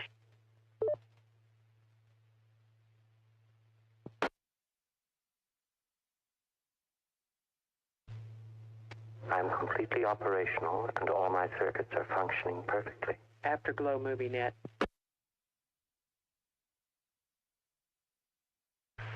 Well, a hideous pop-up just covered up my article, and I can't get it back. So, well, it's almost done anyway, and we're running late. So, I'm going to send this back to net. This is WB50ZL. Thank you, Brenda. Since it's 10:30, I'm just going to look. I just noticed some really, I thought, interesting things in the space launches coming up. Tom put together. Thank you, Tom. Coming up here, like today or tomorrow, there's a Falcon 9 crew going up to the International Space Station. So, and then less than 3 weeks later, there's a Soyuz going to the International Space Station. Wow. And then there is going to be in April, there's going to be the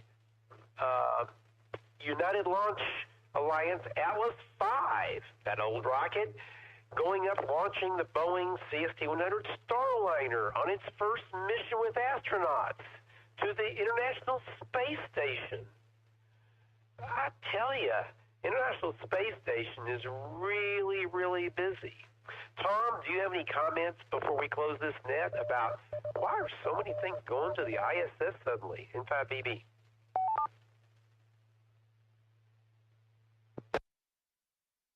Well, Bill, I'll tell you real quick, because these are part of the commercial space orbit program that went on and started, almost 10 years ago. So that's what's going on there. The mission that you're talking about with the Falcon 9 actually was scrubbed tonight. It will fly tomorrow. I don't have the time, so. But the other flights are looking really interesting as well. I agree with you. I'm back to the Stage 5 ice. And then I noticed that sometime in April, they're expecting a Vulcan Centaur, the new rocket, is going to launch the second demonstration flight with Sierra Space's Dream Chaser for the ISS. I can't believe this. This is crazy. We got a Falcon 9 going up with a capsule, followed by a Crew Dragon, followed by a Soyuz, followed by a CST-100, followed by a Starliner, followed by the Dream Chaser, all going to the ISS. My golly, it's going to be busy up there. Okay, do we have any other business for the net before I close it? I'm getting way too excited about everything going to the ISS. Any other business for the net before we close the net? This is N5BB. This is Skynet.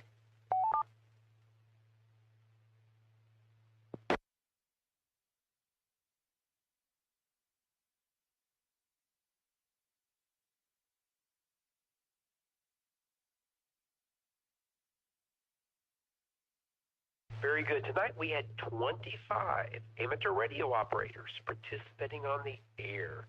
Thank you very much to everybody that checked in this evening. We appreciate it. We hope you'll join us here next week and every Saturday night at 9 p.m. local time to discuss astronomy, space, and space exploration. On this net, the sky is never the limit. We're always looking for net control stations. If you're interested, send an email to nets@w5fc.org. You can find topics and discussion about this net astronomy on Facebook and Twitter and all kinds of other places by going to w5fc.org. Until next Saturday night, this is Bill N5BB. I'll closing a net at 10:34 p.m. Getting ready for Skynet. Tom, what's going on with... And don't forget about the, as Chaz mentioned, don't forget about the change coming up with daylight saving time here coming up in about a week. 73, everybody. Go ahead, Tom. K5ICX, N5BB, closing Skynet.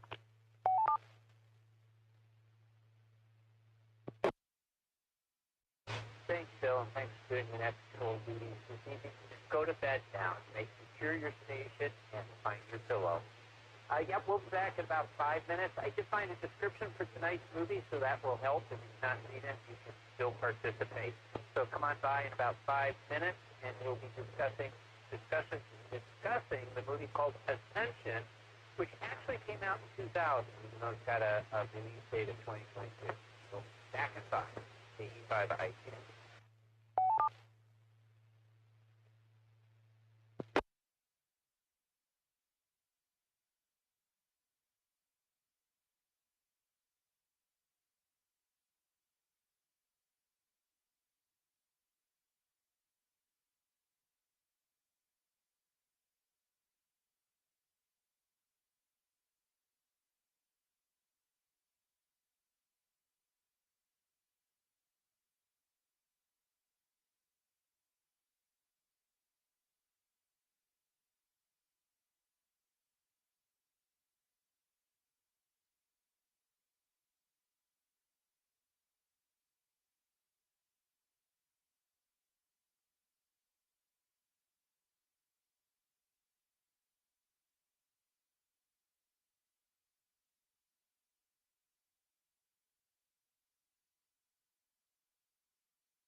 Well, believe it or not, 5 minutes passes very quickly, like in about 5 minutes. So it's time.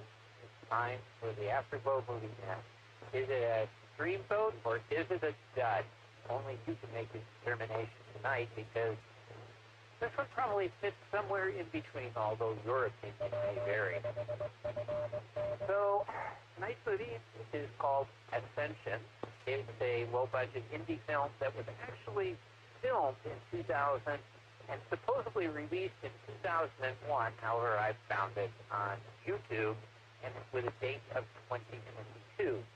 To further make it confusing, the director actually re-released it. He had put it out on DVD many years ago and then re-released it over on, actually in HD on YouTube.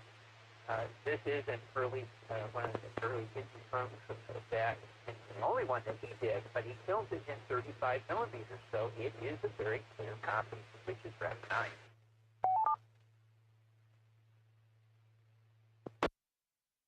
So we'll have an opportunity to talk about production values, which I thought was very good. Music, I also thought was good. I'm kind of telegraphing that.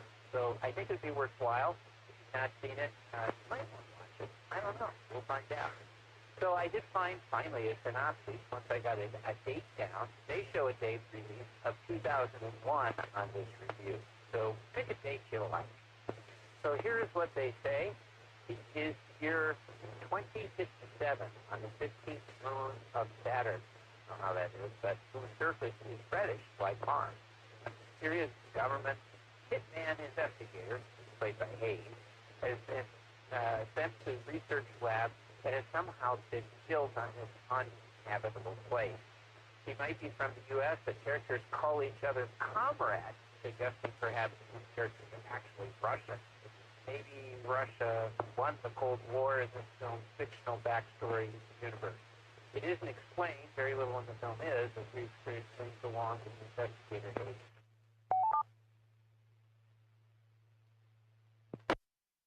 In the film's opening moments, as Hayes is sent into the lab, he explains how he's once again given the most important assignment, but now is on this lonely mission to this godforsaken place to solve the mystery. After 5 years of being in the lab's project leader, a man named Barnett inexplicably walked outside into minus 196 degree conditions with no projected fear. Hayes tries to get inside the mind of Barnett so he can understand what might have happened. Goes through Barnett's things, looks at his logs, and eventually a computer photo of Barnett is taken. A crystal-like object he finds triggers disturbing memory on Earth. Hayes meets two scientists who are also in the research lab, as Sterner, who is a non-social, barely communicative, highly paranoid male scientist, and Andrea Lippert is the depressed, lonely, possibly suicidal 42-year-old female scientist. There appears to have been a little socializing among the scientists at all, and there's been few visitors and often communication knocked out for weeks at a time by the planet's severe storm. Is it all really happening? Is it a metaphor? Is anything going to actually happen in the movie? Okay. Here's some comments. I kind of like these, so you can do your own analysis. So here it is.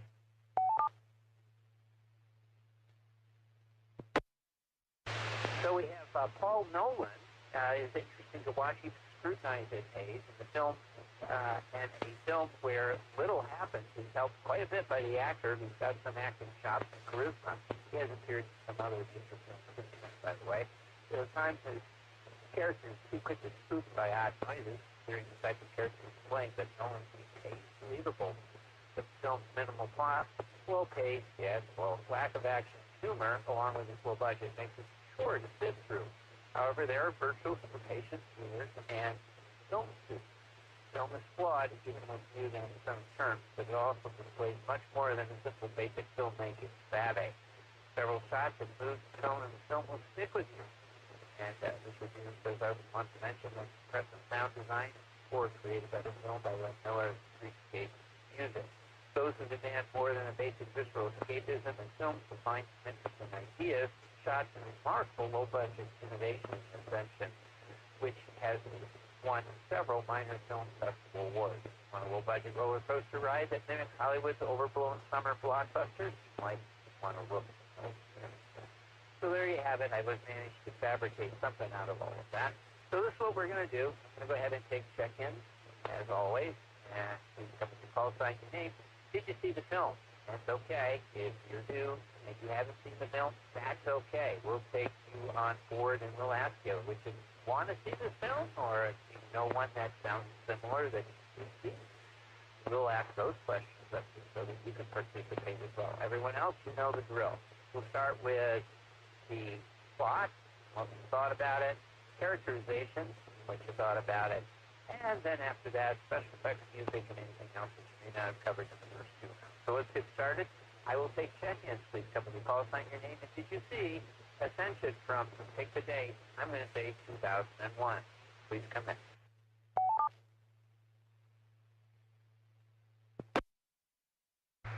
Oh, no, we didn't.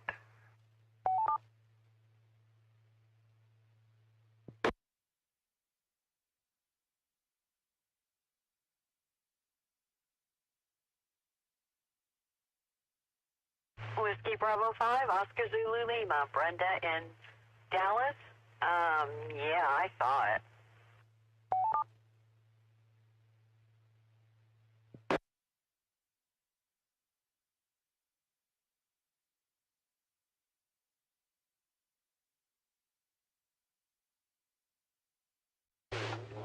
Picked up two. We got NT5T on Tony and Aaron.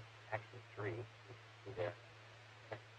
And they did not see the film. Then we got WB50ZL, Brenda and Dallas did see the film. Now I suspect there may be people who went to bed because they were up all night preparing for Birmingham Fest. So we may have a very small gathering this evening, but I will take additional check-ins. If you'd like to join us, please come to the call, rename, and see tonight's movie, Ascension from 2001.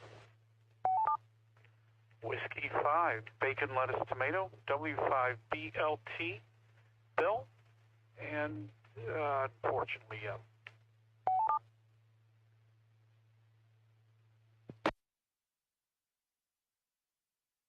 Bravo 9, Sierra Kilo, Sharon Fort Worth. Yes, I did see this film.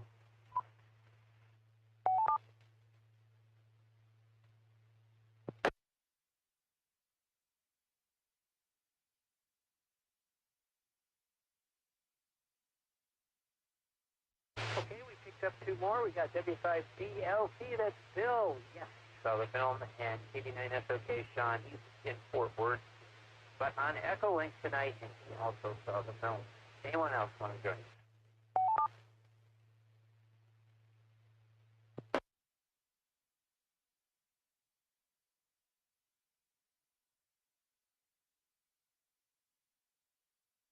Okay, well, we got bare bones participation this evening. That's not a surprise because of today's event over in Irving. So Tony, I'm going to hold off on you right now, but I'm sure when you listen to what we have to say, this is something that comes next round. So, Brenda, WB50ZL. Brenda, you're number one on the runway. What did you think about the plot for our fine film this evening, the indie special Ascension of 2001?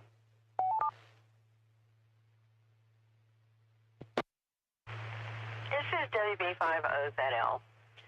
Okay, I'm going to tread lightly here. I just always have this fear that everybody else has figured something out, and I'm just stupidly sitting there and clueless. So maybe everybody else knows what happened to the missing scientist. Maybe everybody else knows what was in those pills. Maybe everybody knows what happened at the end. I don't. This is, I guess if you enjoy mysteries, this is a good movie because there's a lot of mystery here. They never tell you what's going on. I don't know what happened at the end. And, the other guy, whatever his name was, I just couldn't figure him out. His motivation escaped me. And even the main character, I don't know, what was he doing there? And the woman, what was she doing there? And this is the most dreary bunch of people I've ever experienced. And the romantic scene between the woman and the main character, that has got to be the worst romance scene in the history of movies. There was no joy, there was no laughter, no happiness, and just wasn't anything to it. So I was depressed. Particularly sex on screen with ugly people is just ought to be against the law or something. Yeah, who wants to see that? I'm sorry. Let me think. What else about this plot? I couldn't understand the plot. Yeah, I mean, it's real basic. A guy went missing, or they assume he died because he walked outside. They don't know for sure. Oh, and those crystals. They were really pretty. I wouldn't mind having some of those, but what were they for? They never tell us. And they keep showing them to us, and they're real pretty, but I don't know what they do. And I just feel like, what is the point in making a movie if you're not going to communicate what's happening and what's going on and how it's resolved and what everybody's motivation is? I mean, it's really an empty feeling to watch something like this where you just can't get a grip on it. So I'm giving it a thumbs down. Back to net, WV50ZL.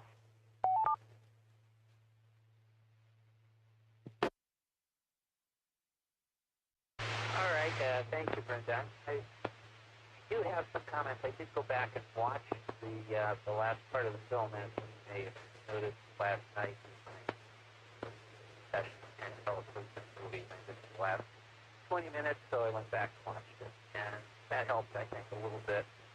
But I'll reserve my comments for Bill. Next is W5PLT. Bill, your thoughts on our film, Ascension from 2001? Oh, well, I was lost. I couldn't find anything really about this movie online. I was doing a search. Typically, I pride myself on being able to do Google and DuckDuckGo searches, Yahoo searches. I couldn't find a lot about this, and so I was a little bit lost on the plot. And then I tried to read some comments on YouTube, and I guess somebody said it was an adult science fiction film, meaning, not for kids, and you have to be patient, understand it, and then somebody else commented about the ending. They finally understood the ending, and after watching it a couple of times, I was lost. I'm sure there's a lot I could have probably picked up maybe from the scenery and visuals, but obviously being blind, sadly, the dialogue just didn't help a whole lot. Obviously, some scientists went out, got killed or disappeared in a storm, and they consider the storm this maybe a living thing. There's some kind of ions or something that do something. I don't know. It was a weird plot.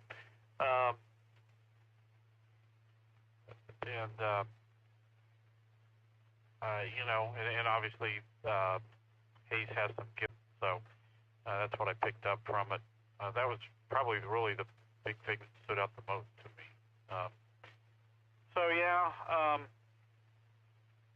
Sometimes we say we've seen this plot before, but I have to be honest, I've never seen anything quite like it. So anyway, now thumbs down for me on the plot. Back to you, Tom, W5BLT.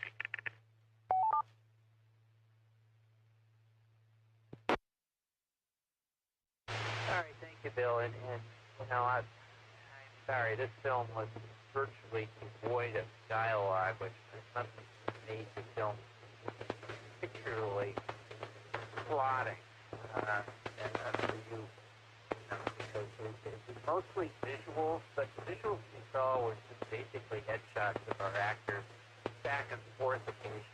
And our main character, though, I have to admit, when he was on screen, could evoke emotion, and he held it together. I mean, this could have been really bad, but he was able to hold it together, and that would have helped to see a visual, and you kind of know what he's thinking or not, but still, it was tough.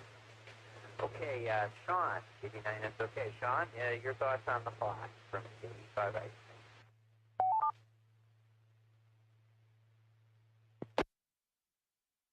This is KB9SOK. Well, for me, this is probably, I think, maybe the worst movie we watched this year. To me, the thing was just insanely boring. The pacing was absolutely horrendous. This should have been about a 20-minute film because they just drug it out forever, including we got to watch a 12-hour test where I tried to figure out what the material was in the glass. To me, and maybe I'm misinterpreting this, but I thought it was kind of a simple plot. We've seen this many times before in science fiction. Even from the very beginning, they mentioned about the storm, being unpredictable and like it's something alive. And so to me, it's very clear there very early on that there was obviously the storm was alive. It was made of some kind of living material. When they got the test back from the red dirt, it showed that it was organic. And so we've seen this in so many, almost every Star Trek series has done something where either the storm's alive or the nebula's alive, or we've seen it, or the energy field is alive. We've seen this times. In fact, we've seen it Star Trek New World, the news series there. They did that on a planet where the storm was alive, and the storm essentially tried to help them. And to me, that's kind of what this was. It was like the outside entity was trying to lure the people out. We don't really know at the end really what its main objective was. We know, obviously, that it seemed like the first guy that went out in what appeared to be some kind of suicide, it lured him out one way or the other, like it tried to lure the others out at the end. But we don't know really what it did with them, other than just trying to get them out of there. But there's definitely some, and the whole thing with the drugs, just basically the mind-numbing thing, so he didn't have to have any feelings. They mentioned that one time where it numbed his feelings. They didn't think about the death that he caused. But yeah, the romance there was completely unnecessary. Didn't add anything. I don't want to get into characters, but these three characters were were definitely special, and not in a good way. So yeah, I thought it was kind of simple, not unless I'm misunderstanding it. But it was just too drug out. I didn't realize it was an indie film. I try not to read about these films ahead of time, just because I want to go into it not knowing anything about them. Which makes some sense why it was so low budget, and why it was probably pretty rough around the edges. But yeah, to me it was just, there's, if the land was that hostile, how'd they even build that facility? Why'd they build such a big facility just for 3 people? They were trying to convert, I guess, methane to fuel, I guess. And why only 3 people? You think it would take way more people than that. So, I don't know. Just kind of a little too slow paced for me. And not a lot of good dialogue either. So anyway, that's all I got. KB9, okay.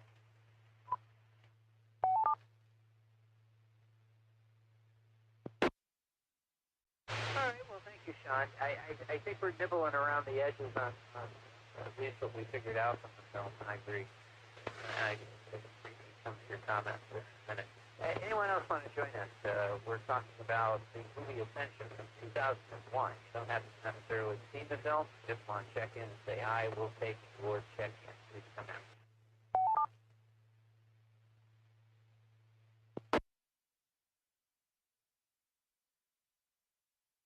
In NT5TM recheck.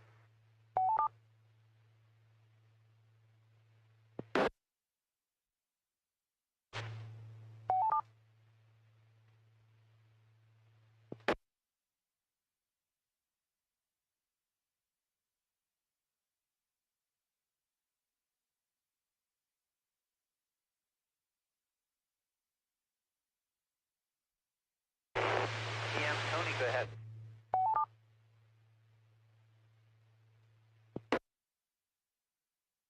Good evening, Tom. You are a gracious, courteous, and skilled net control, and I'm sure that you would try to give me a chance to comment at some point during this net.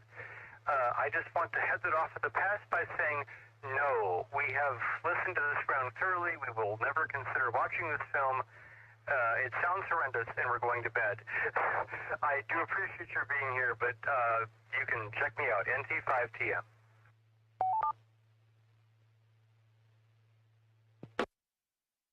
All right, Tony, I appreciate you checking in. I had a feeling that's what you were going to do. So go to bed. You guys worked hard today. Okay, I'll make my comment about the film. I wanted to enjoy this film very much. I wanted to see it, and it was visually interesting, even though it was a very low-budget indie film. The 35 millimeter, I think, did it for me. It was a nice, crisp copy. Always nice to see. There's a lot of the technical aspects of the film that were first rate. I think this guy, he's only done one film, and I would have loved to run the audio-visual company now and stuck with that world, but he just sells his stuff, doesn't do things. I think he would have been a great director if he was given an opportunity to do this again. You learn from your experiences. I thought overall the film itself wasn't all that bad. It could have been way better, of course.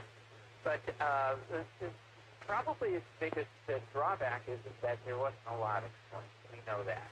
And it was very slow. Even at 90 minutes, it took a very long time to get through the whole thing.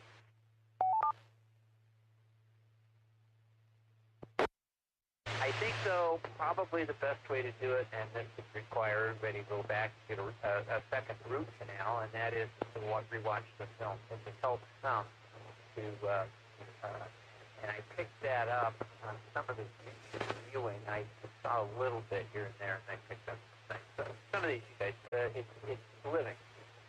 The soil is organic, living, and they say ask us a question about what's going on. And I think maybe it was different for each of the people, but it is obviously a terrible place to live with a lousy, dreary place that makes everybody suicidal. You'll notice at the very end that our hero ends up on the surface of the planet on Titan, and all of these crystals start coming to life. Well, the crystals somehow or another have something to do with the light or communication part. But then it fades black and he wakes up. Crystals get next to him. And the other character, the engineer guy, he comes back and says, well, your dreams are not your own. Your dreams are dictated to you. And I think everybody had a different interpretation of what that means.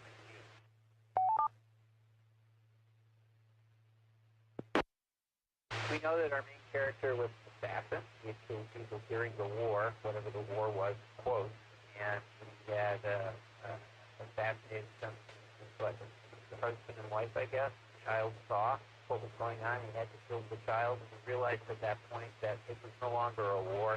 It was an assassination. It was killing, called it. And he felt regret, although he was taking all these drugs, just like vitamin D. But anyway, take drugs to help him heal or not heal. As the one guy says, you should pick and choose what you want to moralize over, what makes you feel and what not to feel.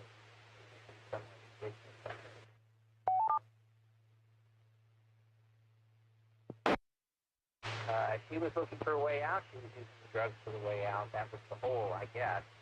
And the other guy was there. Ready to just go ahead and walk out to the wilderness. The guy that we went to, this person who had died, decided to, I guess, kill himself. They were trying to determine if it was a homicide or a suicide. And it wasn't completely figured out, but in all cases, our characters, with the exception of our hero, end up, as far as we know, dying. So one suicide for sure, the other one potentially deferred. And our character, at the very end, we're trying to figure out what ending are we getting. And that was a bit odd. We see that he goes into the commons area there and waits for the spacecraft to arrive. I don't know where it's at. Floating around, I guess, in space. I don't know. But it looks like maybe it's coming or not. There's a quote that the angel is there, and we get very bright light. Is the angel the entity on the planet? Could it be God? We don't know for sure. That's another odd part. Is he imagining this? We don't know. Is it the rescue ship coming? We don't know. And then there's glass that breaks. So it's the shelter finally falling apart, which was mentioned, and nobody was taking care of it because they all were preparing to die anyway. Instead, we're hastening it because we didn't want it to end.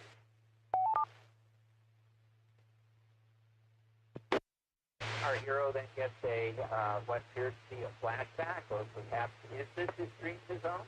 Potentially, I don't know. Where he's on the lake, and the child becomes undead, I guess. The blood goes in the opposite direction, and Henry turns back towards our friend the assassin, and somehow or another that ends the film in the fade to black. It's a bit odd, it's so convoluted, it's hard to know.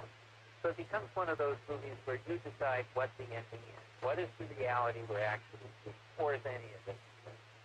And while those films can be very artsy-fartsy, they can be very unsatisfying as well because you see too many open endings.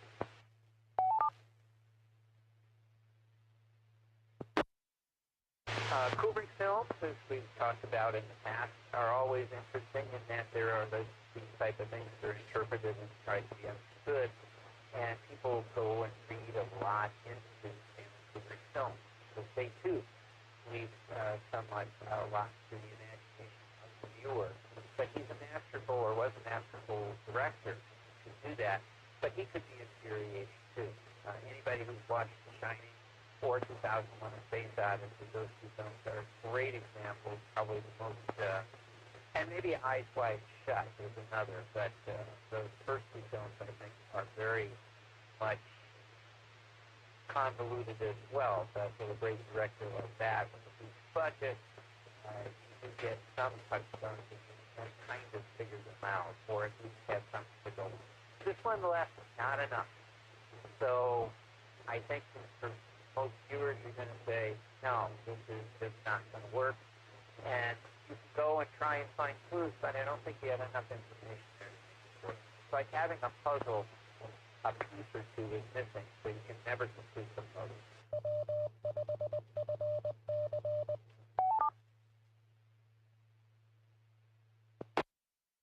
So that's it. That's all I got. I can't give you a definitive explanation of the film, only some pieces that seem to make sense. And you're right, it's devoid of comments. And when you actually go in and you read the comments under YouTube, nobody describes the plot. Nobody. They just say it's an interesting film, nicely made, and we don't know what the plot is. So that's not you. You're not stupid.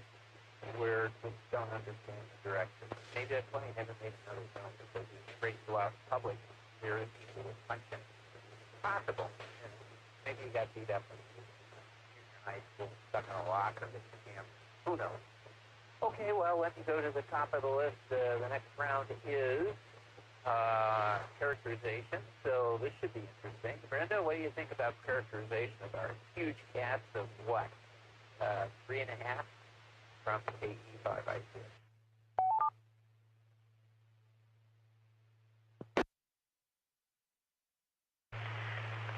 This is WB507, 3.5. You count the kid that we saw from the back, or I don't know, or the organic sand. At least I could tell the characters apart. I will say that. One good thing I want to say about this movie. A lot of movies, where they look alike and, they don't develop the characters very well. It is hard to tell them apart, and especially if there are too many of them. But this one had no trouble.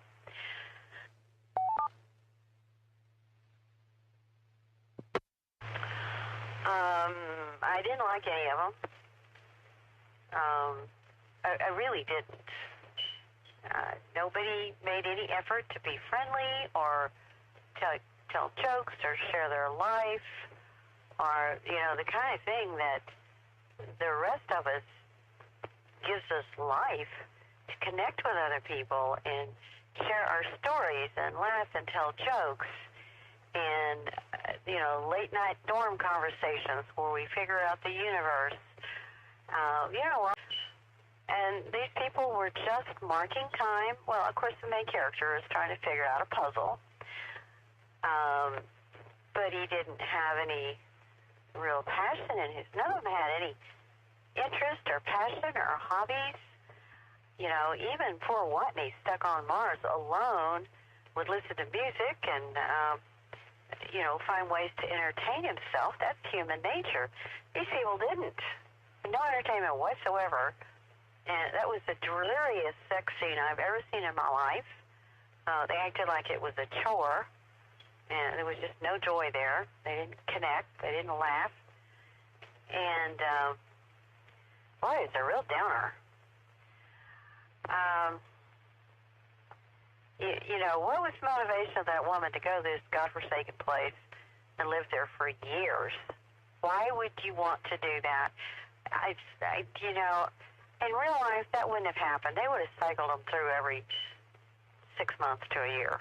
They wouldn't have just left them there year after year after year. And didn't they talk to anybody on Earth? Give reports? Every other movie, you got little videos of your grandkids and friends and parents, and you're still connected. These people were totally unconnected to the rest of the human race, all three of them. The other guy, he just didn't care about anything or anybody. He was very sardonic, and he looks like maybe he could have been in a different place and time, could have been interesting, but he had no interest in connecting with anybody. And our main character, you just wonder, why he was given this assignment or why he would want it. And,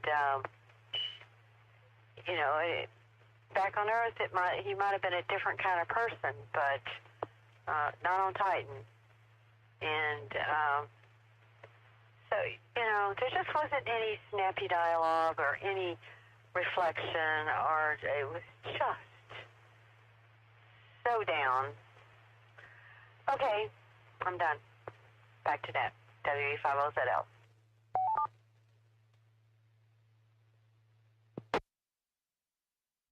Okay, Brenda, well, you like the characters. Okay, next is Bill, W5DLC.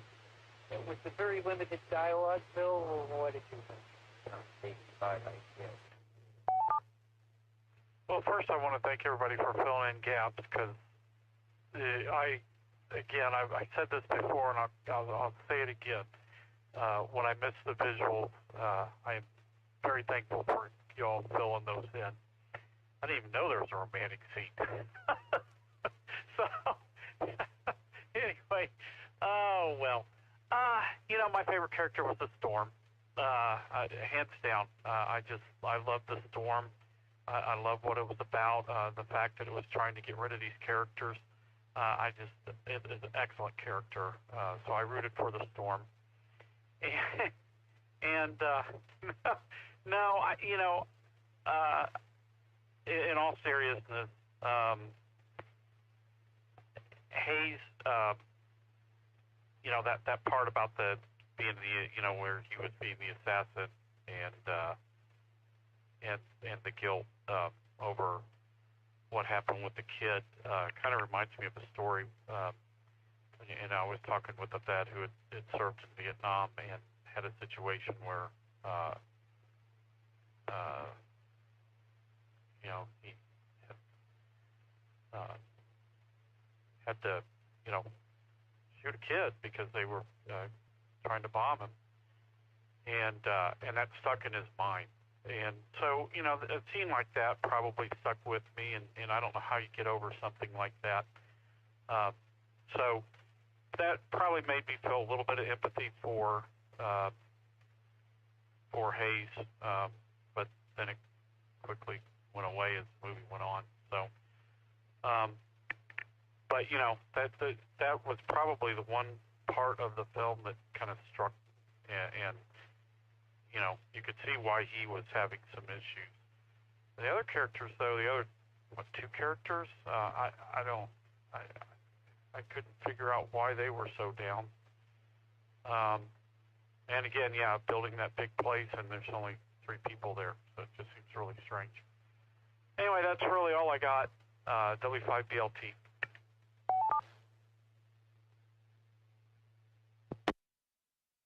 All right, thank you, Bill. I understand. Next, Sean, TV9SOK. Sean, your thoughts on characterization? Sorry, I see.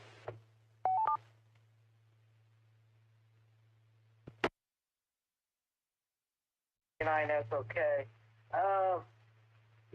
Even just kind of back on plot, at times this movie, clearly wanted to be, kind of like a detective kind of story, but then it also at times tried to have like those scary elements when he was going down the hallway and it was creaking, and it's almost like it tried to have a horror film kind of feel, and then it was a sci-fi.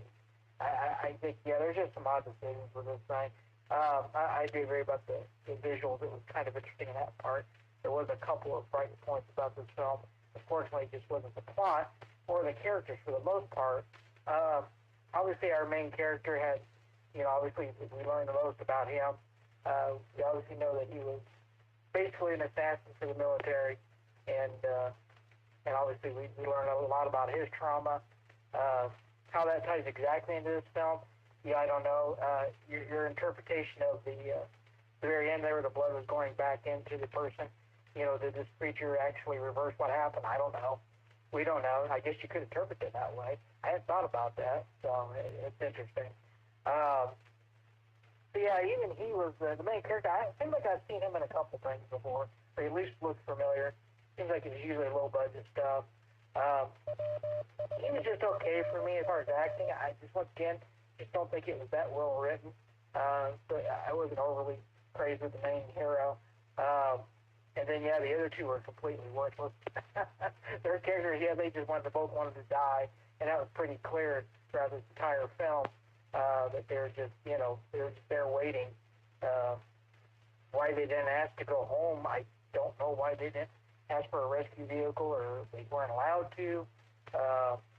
Obviously, she followed him there because apparently she thought a lot of him before they took on that assignment.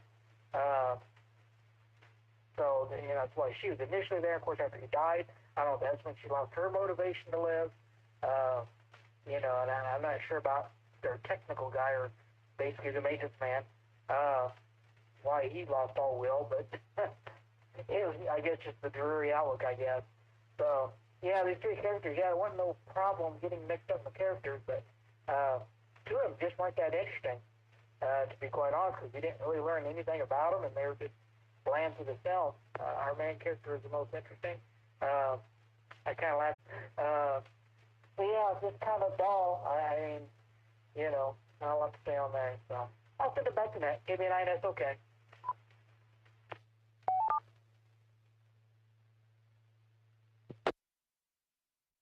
Okay, so it's turning out that our favorite character was Storm. Okay, that makes sense since the other characters were not. Okay, before I say anything, I'll go ahead and ask anybody else who'd like to check in now.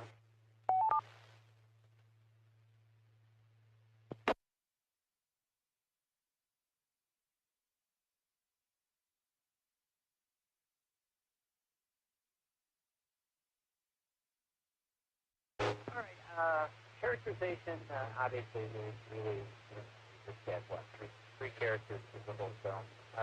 Hayes, our lead, and I liked him. I really did. Some of the comments that I read to you, some of the review, I agree with as well. It didn't seem too startled for a guy who was always fast, investing and all that. He had cool elements about himself. He was sure of himself. There were a few times he tried. Probably shouldn't have been. I think that was for the audience. The audience jumped out of the seats or otherwise reacted with his reaction and process. Very little going on, very little in the way of scenery. And all of the shots were close-up, practically. So that's anyway for me.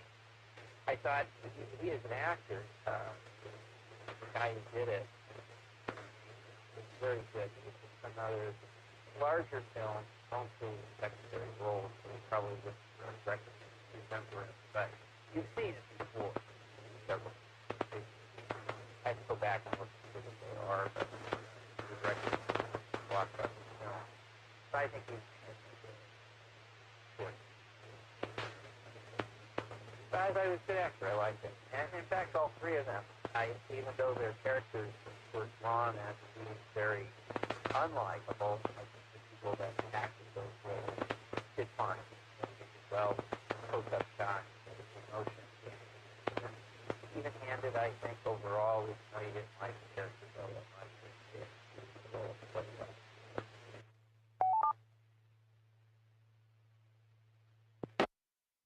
Unfortunately, without enough background to know exactly how they got to where they are, their deaths aren't exactly, tragic because we don't know what we lost, because we don't know who these people are. So I think that's a big mistake. And maybe if they had done more of that, that might have worked. But since the director was funding this whole thing, he has complete creative control to do whatever he wants. So he's really making a film for one, and hoping that he'll get an audience. So if he can get an audience, people felt that there was notable work, but I think everyone probably needs to finish. You don't know what you got in the way of the film until it's actually put together on screen and you watch it. And you try and watch it objectively. Now, how much time he had after the film was put together to get it, I don't know. I have a feeling, as it was mentioned, there are two videos that came along with this on YouTube, and I think they came along with the DVD that they put out. One was having pictures and descriptions that he had of what was happening on the set, followed by home movies, essentially, with him narrating those about what was going on. So one of the things that they mentioned that was quite interesting is that as they were filming scenes, they would cannibalize other parts of the set and reuse stuff from those other rooms and put them into the other rooms or whatever. So I have a feeling that they pick up shots and things were pretty much done. You couldn't do it. You couldn't refilm things if it didn't work out. Big motion pictures have that. They go in to a great extent and make it work.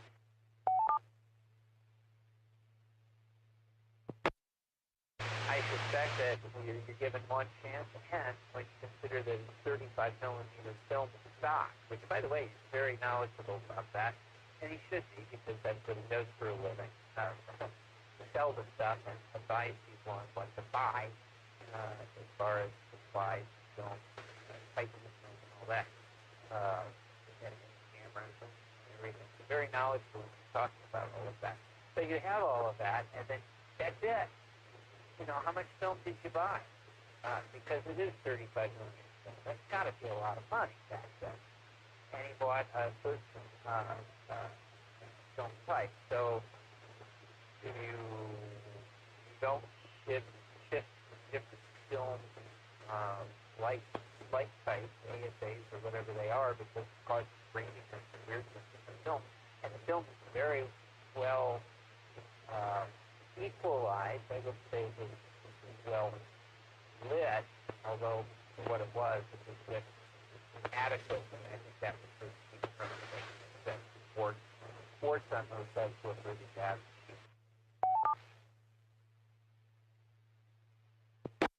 Anywho, he couldn't go back and reshoot stuff. So what he had and what he had filmed, all he had, and all he could do was put it together. And I think he probably would have realized it. He talked about it. Went through it. Not critical, his own critical of the things to film, but I would suspect that he probably felt his first film, or the first film we're aware of, first big film, that it just might not have expected to. And who knows what things may have been cut. There were some he didn't have.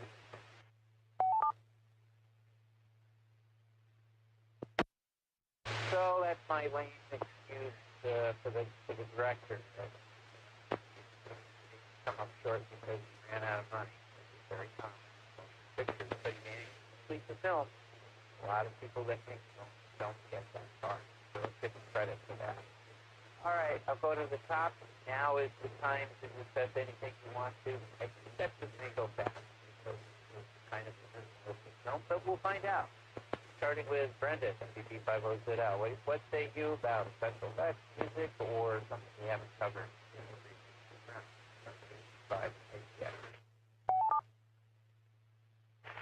WB50ZL. Well, I didn't enjoy the music, but given the nature of the movie, perhaps it was suitable. I mean, it was definitely science fiction type music. The sets were very sparse. It didn't look like real life at all. These people are living up there. They didn't seem to have any possessions or, photographs or games or anything personal at all. And it looked like they didn't have enough to do all these jobs that they're supposed to be doing. So the sets are pretty sparse, but what you see in so many of these movies, lots of flashy light things, stuff that don't do anything at all, but they're pretty and flashy and they light up. So, but they didn't have any of that. It was a very dreary kind of set.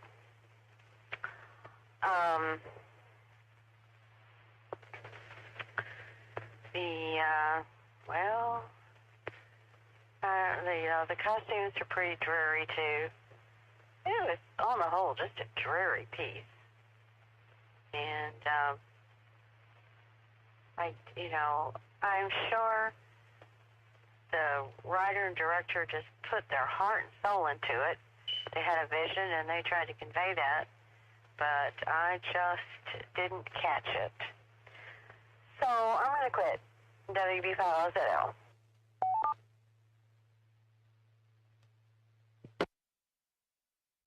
All right, thank you, Brenda. Dreary is the word. Okay, next is Bill, W5CLT. What do you got, Bill? Special effects, music, anything we haven't covered. Go ahead.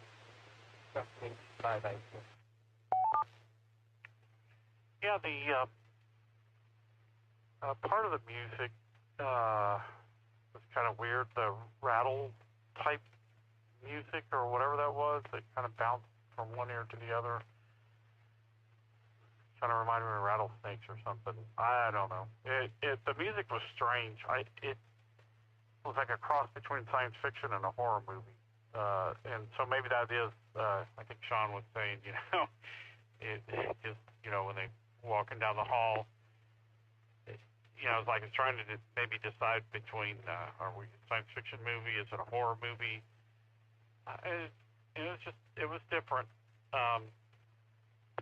Can't say that the music really stood out except that one rattle thing kind of at the beginning of the movie.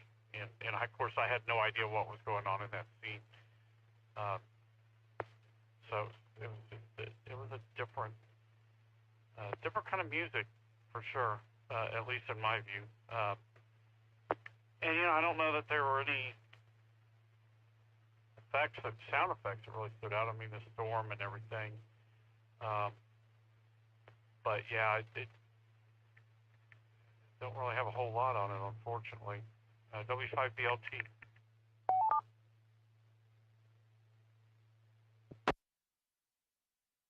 Okay, no problem. Thank you, Bill.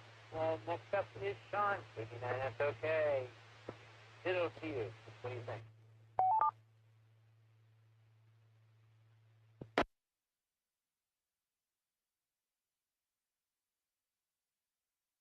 This is KB9, okay.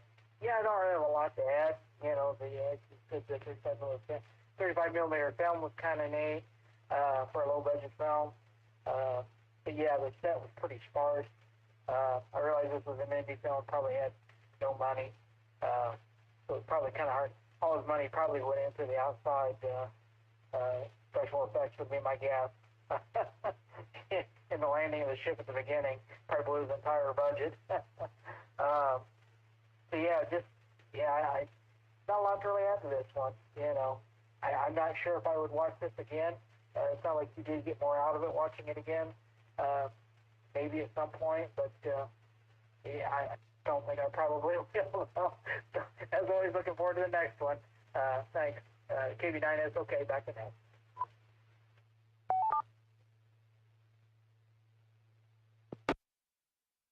All right, thank you, Sean. Thanks for your comment.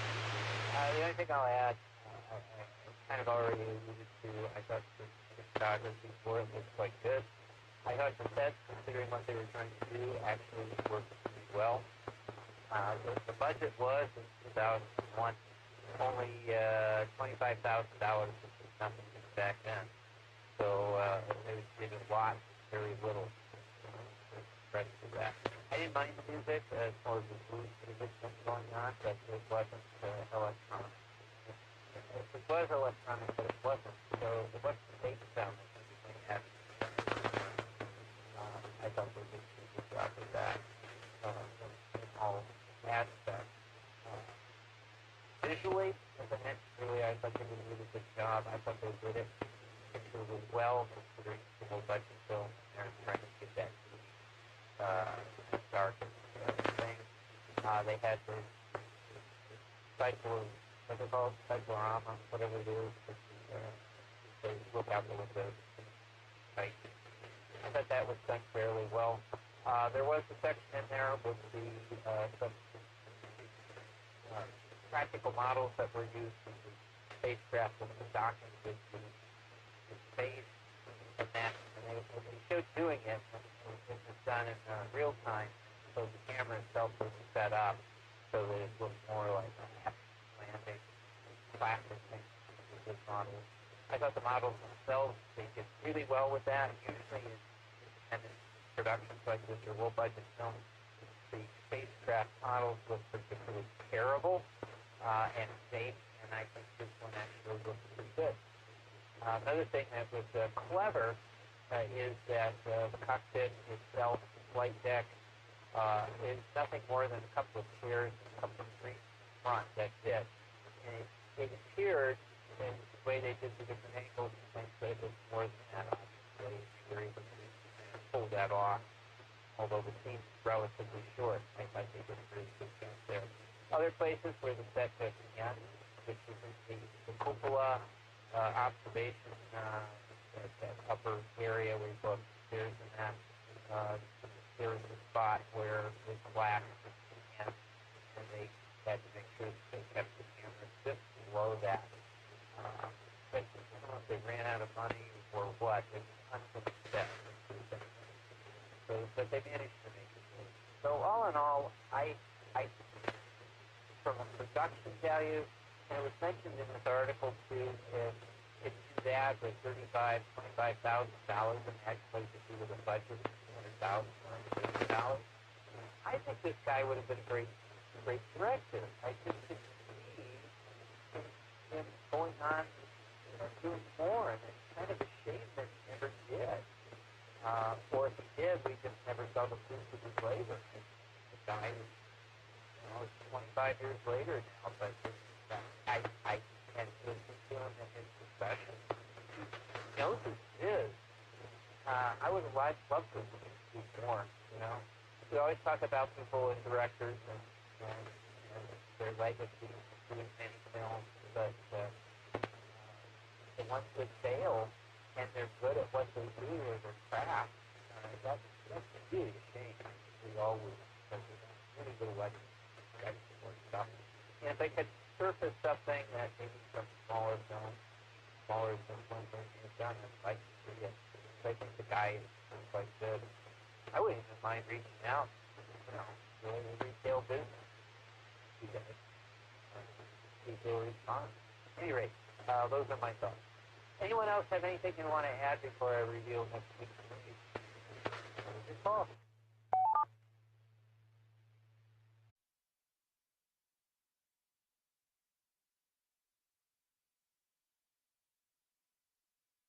All right, I have to bring up the guide here because I can't remember what next week's movie. Okay, the movie that is scheduled is called Point B. It's another indie film from 2013 in this case. I don't know much about it. There was some question about another film, a popular film. I'm going to look into it. I've got it in my notes somewhere. Hold on.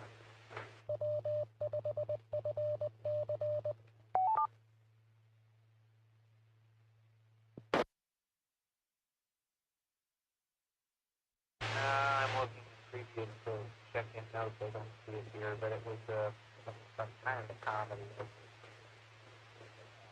Weird Science or something, I think is what it is.